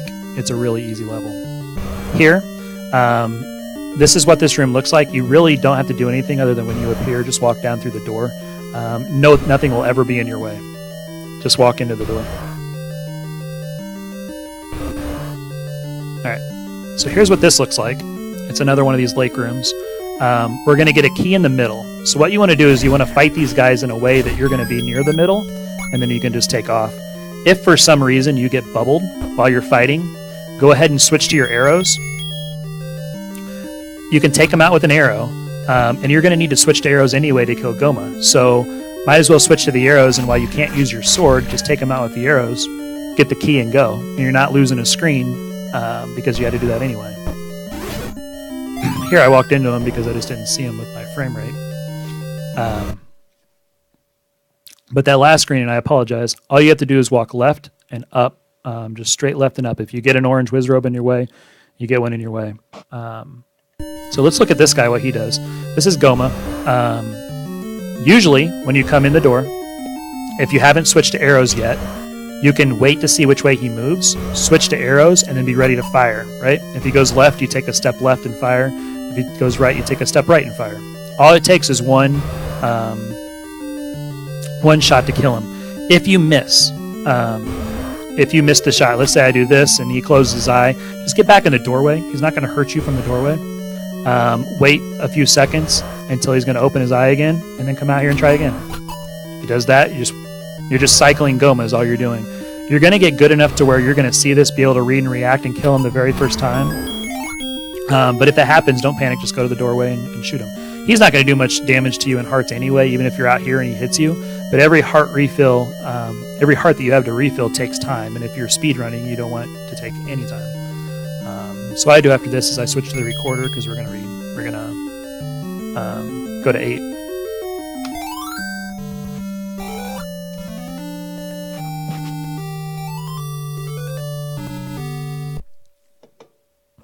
All right, so 6 is done. Now we're going to go to 8, and it says to left 1. So left is the same thing as down when you're doing a recorder. So left 1, if you think about it, last time we went to 3. Left 1 is going to take us backwards 1 again. We're going to go to 2. 2 is very close to level 8, which is why we went to 2. If for some reason you're at 4 bombs or something, that blue octa right there, and there's 2 of them down here, can give you bombs. No, there's only 1 because I killed more on the way into 2. But usually there's 2 down here. Those guys can give you bombs. If you still really, really need bombs, these guys here can give bombs as well. It's slower if we have to wait and try to kill these guys to get bombs, but they'll give them to you. So we just come down here and switch to our candle.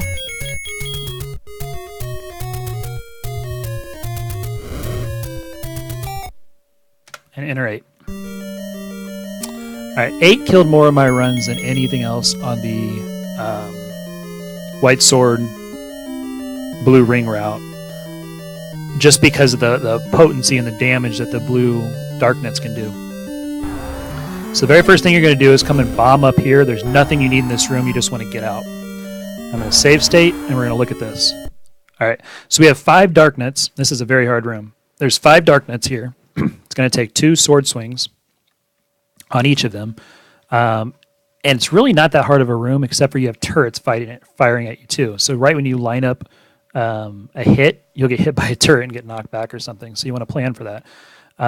You want to fight these guys, not from behind so much, but at 90-degree angles. So I can see this guy right here. I'm going to come up and right. If he comes back at me, if he comes left, I'm probably going to abandon him and go up to this guy. The key here is, as you first start out on this fight, go ahead and hone in on one guy and try to kill him unless he just gets away from you. As you get better, you're going to be able to fight multiple of them at one time. But if you hone in on one and you know you've hit one and one more swing kills him, you're not going to be as tentative to sword him, because if you sword a guy that you haven't got any hits on and he turns around and comes into you again because it takes 2 hits, you're a little more tentative with that guy. Well, if you know a guy only takes 1 more, it's a little more, it's a little easier to fight. So let's watch the movement and watch the fireballs, right? So these guys they're gonna do their own thing, and the fireballs are coming at you. So what you have to do is read and react to the room. So see, I went down, and didn't do anything there. Now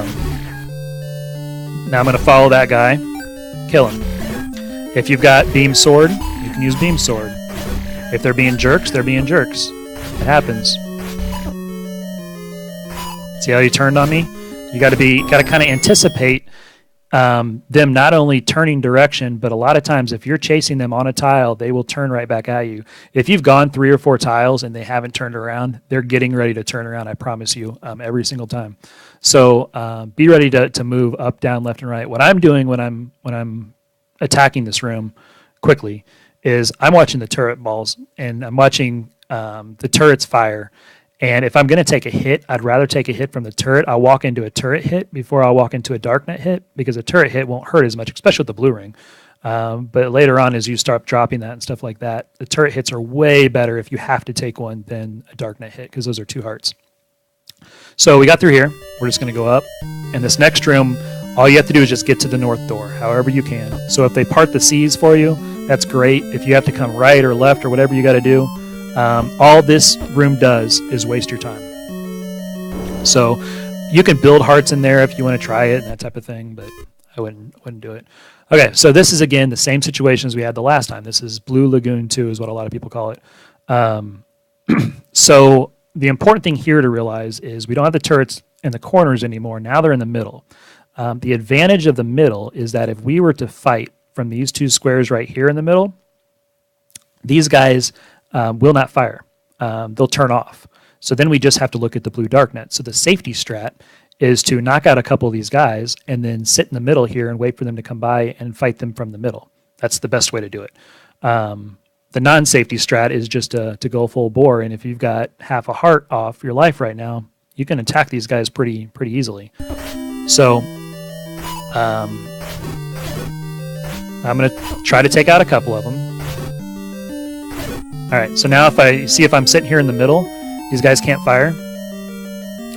It's a little easier of a room. I mean, there's a lot less pressure on you if we're fighting from there. Now, as soon as I get more than 1 tile away, these things start firing. See here, that guy on the right's going to fire, but the guy on the left won't. Here, both of them can fire.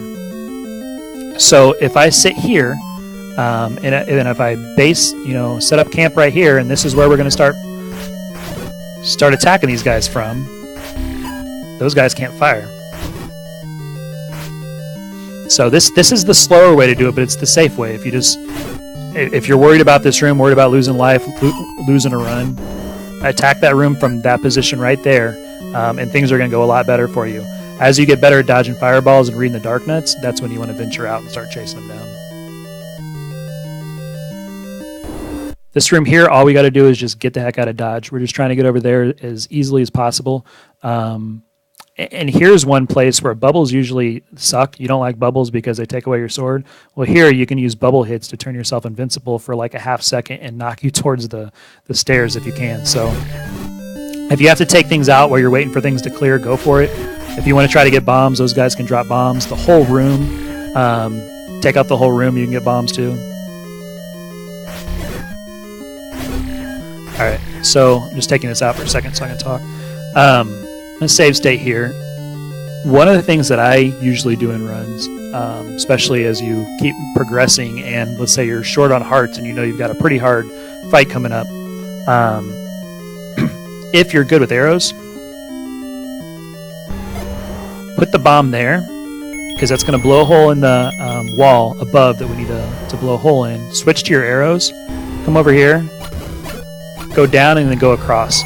If you do it fast enough, you'll get them all. But I was talking, so I hesitated a split second. And there's a chance that these guys can drop hearts. I mean, they drop hearts during the heart group. So if you need some hearts for this next fight, that's a very quick way. You're just losing 2 menus there.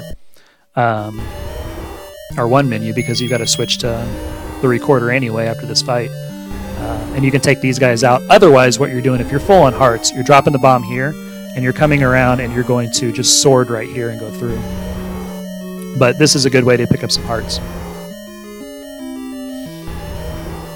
All right, so this is, instead of the 2-headed that we had in 4, this is the 8-headed that we have in 8, or the 4-headed we have in 8, and this guy is actually a little easier to beat than the 2-headed in 4 was. Each head, it only takes a few swings. You've got hearts, you've got the blue ring, everything's going in your favor. So use the rocking motion still, but just attack him. Right when you walk in, he's probably going to fire at you, so step to the left or right and get ready to go. See? And then remember, just rocking motion back and forth. Watch out for the heads. See the rocking back and forth, and I just went right around and up, down, left. It's the triangle strats. Go pick up the heart. Remember, the reason we're one short on hearts is because we use that to get the potion. And there's your Triforce. So that fight's not that easy. I fought it a lot, but if you're just not afraid of him, you're fine because you've got that blue ring and you've got a lot of life. Lower life strats, you want to be a little more careful of the heads because the heads they're a little more random than his body is, of course, and the heads that are attached. So here you got the whistle out, and the reason you get the whistle out is because now we last whistled to 2, so we want to whistle to 1, so it just takes 1, 2 to the whistle.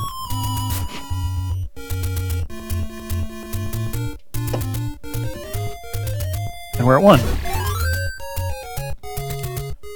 So let's do a kind of an item check here. What do we have? So we got full potion, which we'll need. Hopefully you won't need, but you'll need a 9 if you need it. We got the bow, so we're good there for Ganon. We've got 3 keys. 3 is the important number you need in level 9. And then we've got 6 bombs. Ideally, we would want more bombs. So we're going to try to get some bombs on the way. This guy can give us some. He didn't.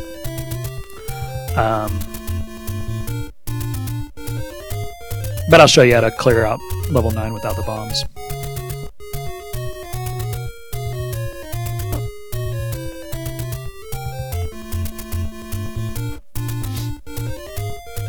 We're almost done.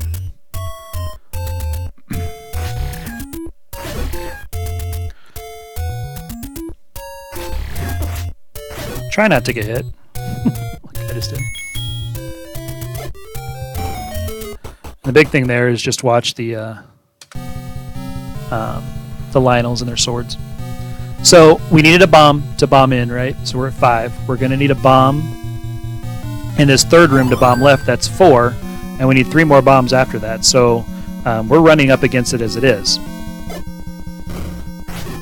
There's nothing that you need here except if for some reason, I'm going to show you a backup strat here.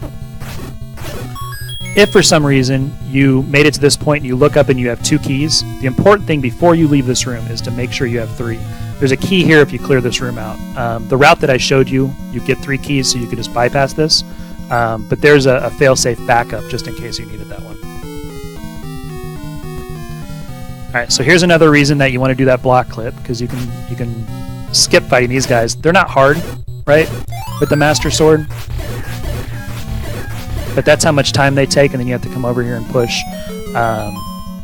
So if you're not getting the block clip, you're in a good time and that type of thing. Those guys don't take long to kill.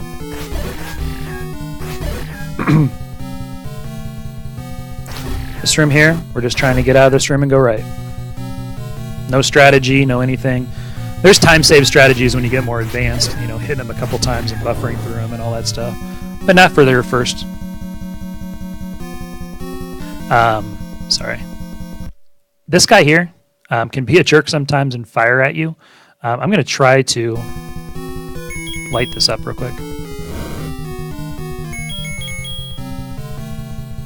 Okay, so this is what this room looks like. As you come this way, if he does fire at you, there's one tile you do not want to try to move on. You need to move on this 3rd tile. So if he fires, just know you got to move to the 3rd tile, up or down. Don't try to move on the 2nd one. You'll get stuck on the ladder. It won't work. All right, so this is Patra 1. When you're first starting, there's a Patra skip that's super easy that I can teach you real quick. And actually, I'll teach you afterwards because I'm going to kill him on this one. I haven't save stated in a while. But there's a Patra 1 skip that you can do that we can get past this guy. He's not going to do any damage to us whatsoever, but he drops bombs. And the bomb drop makes the rest of the run easier, especially when you get to reverse C, especially because we're not doing counting strats in this one. So we're going to kill this Patra. Kind of wait in the door until he's done with the 3rd cycle. And then when he's done with the third cycle, attack. Okay. There's one key that we need.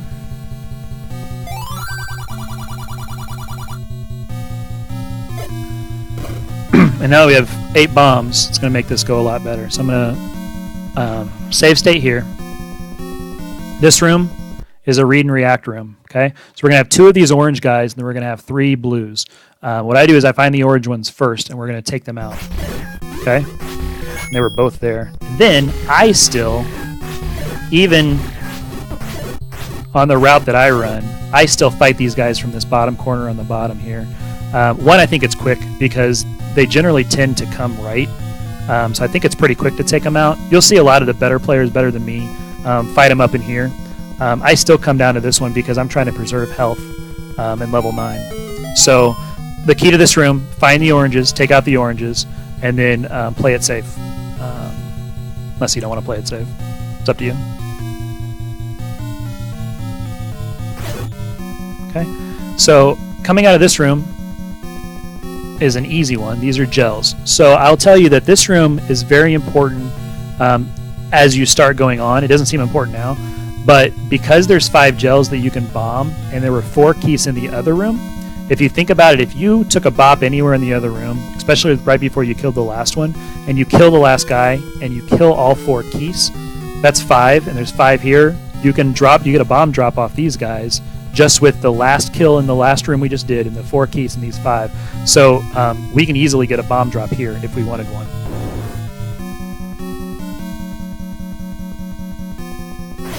We're just going to come left. I'm going to save state real quick.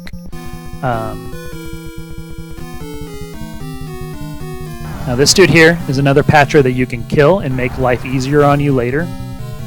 If you look, he's just got that spiral strat. So we can kill him, or what we can do is we can try to block clip and go around him. This is Patcher Skip 2 is what it's called.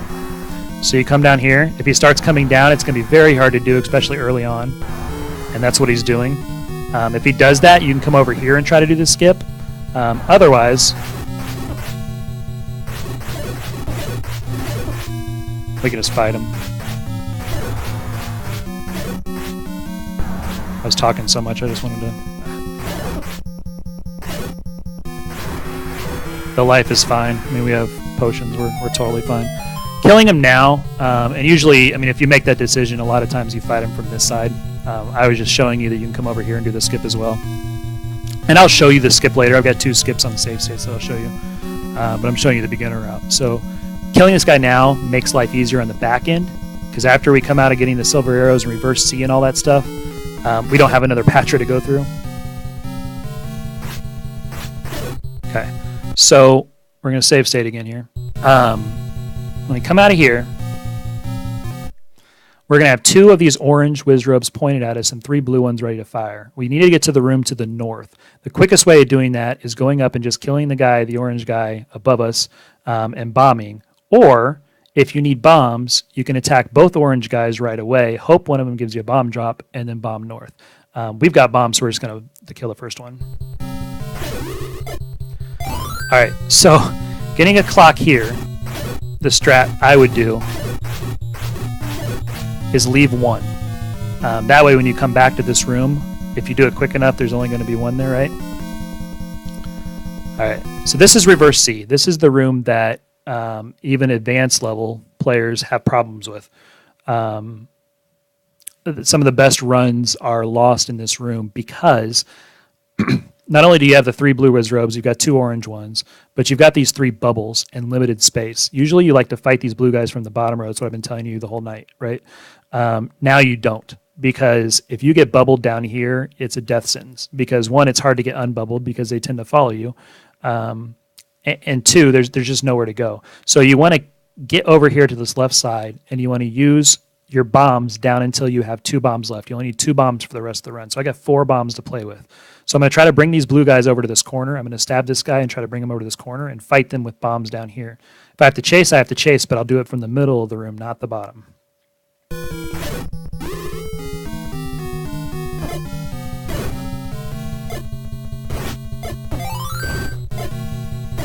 right? So this is what we talked about, just fighting them from the middle of the room.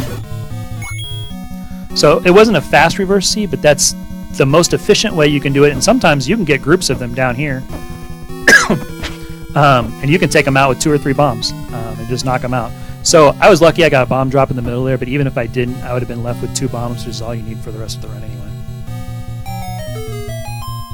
Look at the silver arrows. Nice little 2-hour run, huh? It's great. Way behind my split. It's a crap run. Reset. Alright, so when we come back out of there, we're going to be in the middle of the sea. We're going to come down here, go back through. When we go back through, we had to think we killed... usually you just kill the one orange, but now we just have 1 blue to deal with because we got that clock. You can attack them from the top. It doesn't really... Your life doesn't matter because we have potions. If you're not comfortable with that, if there's 4 of them, you want to attack them from down here, kill them from down here again. When I come through this hole, if I don't get a clock, usually what you're going to see is you're going to see an orange one either right here, ready to fire at you. In that case, you're going to come around and you're going to kill the orange one and then deal with the blue ones in one corner. Or you're going to see the orange one right here. If you see that, then what you want to do is come over here and attack a couple blue ones until you get the orange one back in a place where you can kill them. Don't fight from both sides of the staircase. Just fight from one. And if you're getting really good at block clips, as soon as you get a block clip, an area where you can block clip in here and get out of dodge. There's nothing these guys drop that you need. There's also a reverse clip you can do, where if you get Link's ears, and I'm terrible at it, if you get Link's ears, the bottom of his ears, lined up with this line right here, you can do the exact same thing as you do from the other side, and you can clip in and get out of dodge that way too. The advanced runners do that just to not even have to mess with that room, which is very wise. So we killed Patra. Usually, you'll see some of the top level runners have a Patra here that they have to skip through. I would advise you at the very beginning, especially if you're not good at the clips, just go ahead and kill them. Otherwise, you can walk straight through Patra through this door when you have the blue ring, and you're going to take 1 heart of damage tops.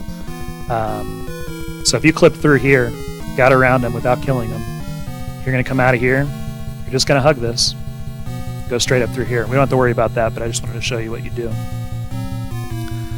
This room, these guys just take time. They're not going to kill you. They're not going to do anything crazy. So you can either clip and get around and go through that way,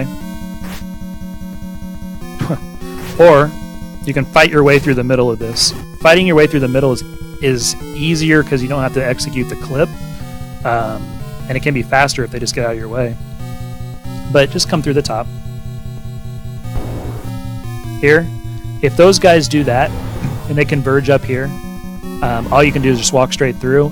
If the guy that started right here comes right instead, and there's a space between these two, then you have to sword or be patient and get around them that way. You can sword and walk through them that way. But if they do what they just did and they combine for you, it's kind of nice because you can walk straight through the middle. Let me light this room up so you can see what that is too. Yep. So there's no water, there's no anything to dodge. It's just the traps, right?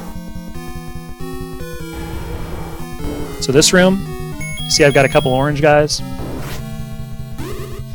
We're just gonna not get hit by an orange guy.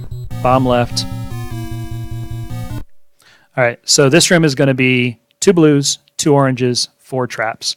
I'm going to get hit by a trap here, but I'm going to try to kill this guy before I do. He's just kind of in a bad spot.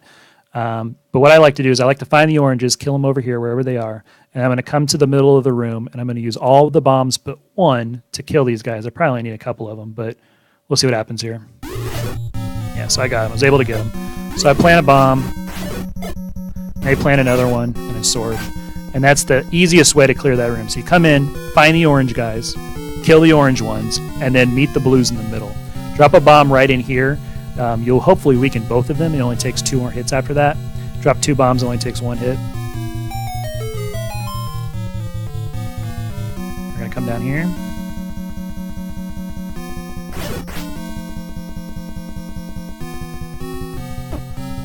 I should have save stated before that. So this room, what we're trying to do is we're trying to get to the bomb wall over here. This is the last bomb wall that we need. So the advanced method is to just walk up here, let the trap move you over to the left. You're going to ride the trap over to the left because it's going to bump you as it hits you.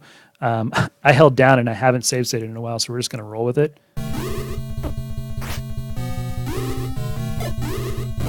You're just trying to get to the bomb wall as quick as possible. If you have to sword a couple of them, you have to sword a couple of them. This is another one where you can sit here and you can fight these guys. This is not a hard room at all. It's just much faster to clip through. You can do the bomb clip if you want. It's the same thing as a sword clip, but and I did it there. I just didn't go through. Or you can just sit here and fight these guys. You can take arrows out if you want. If you got, I mean, the room doesn't take long, but it's so much easier right when you come in because everything's on the left side, just to come here and clip and go. But just starting out, if you want to clear that room, it doesn't take long with the Master Sword.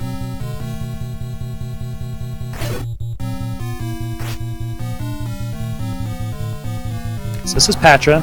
You can walk through him at the beginning if you just go up and left. We're just going to fight him.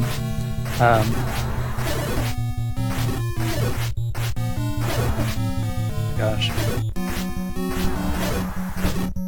My Patra fights are terrible.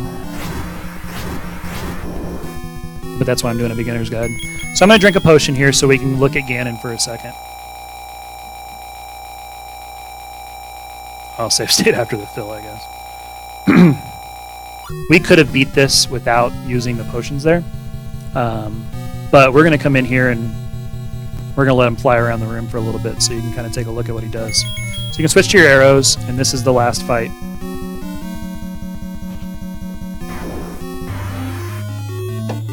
The very first thing you want to do is walk up north. Try to get a hit in on him. I did not.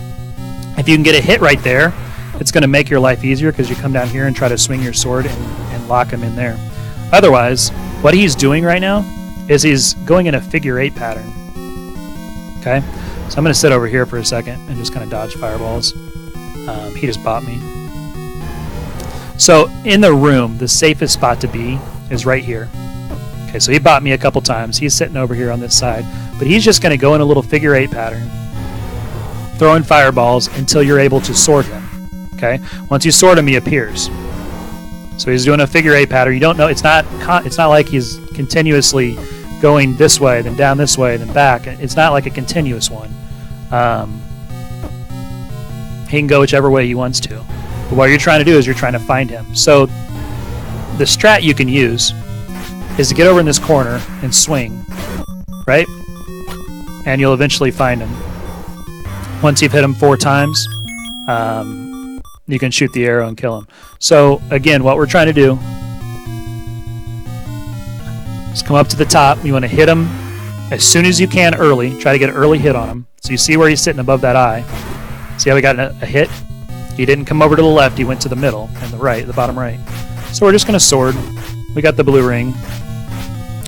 One of the things you can do is you can stun lock him, which means to... Oh, shoot. I didn't realize I had that out. Which means you can swing, and then right when he's getting ready to leave the area he's in, usually he's invincible. Right when he's getting ready to leave, he has one moment, one frame, or maybe 2 frames, of vulnerability again. And if you're able to swing just at that moment, you'll stun lock him, which means you're going to keep him right back in that spot. So it's learning that pattern. You're able to do it over and over, and he will never be able to leave, and you'll kill him right in the same spot. So for a beginner, what you want to do is you want to come up, swing here, immediately turn around and see if he came down to this corner. Okay, so right in here is where you want to fight. If he's not there, then just come sit here, especially if you're lower on health. Dodge the fireballs, wait till he gets over here, and swing. One of the reasons is these fireballs here, these guys here, I mean, nothing can hit you from right here. As long as you're dodging up and down when he shoots over this way, it's the safest place. After that, collect the prize. And you have a nice 2-hour, 17-minute run. So hopefully that helped. That is the 2-first white sword, blue ring route that I first learned when I first started. Hopefully what this does is this helps the casual player move into speed running the game. 3 first is very hard. You look at people that have played the game thousands of times and you see they've finished 100 of them. It's because it's a hard route to do. It's fun to watch. It's quick. It's very technical. But if you yourself as a casual player want to jump into it, this is the route I would definitely suggest. My time, if I get rid of this, no, I'm not updating my times. My time on this one before I switched was 40 minutes, and then I dropped the blue ring.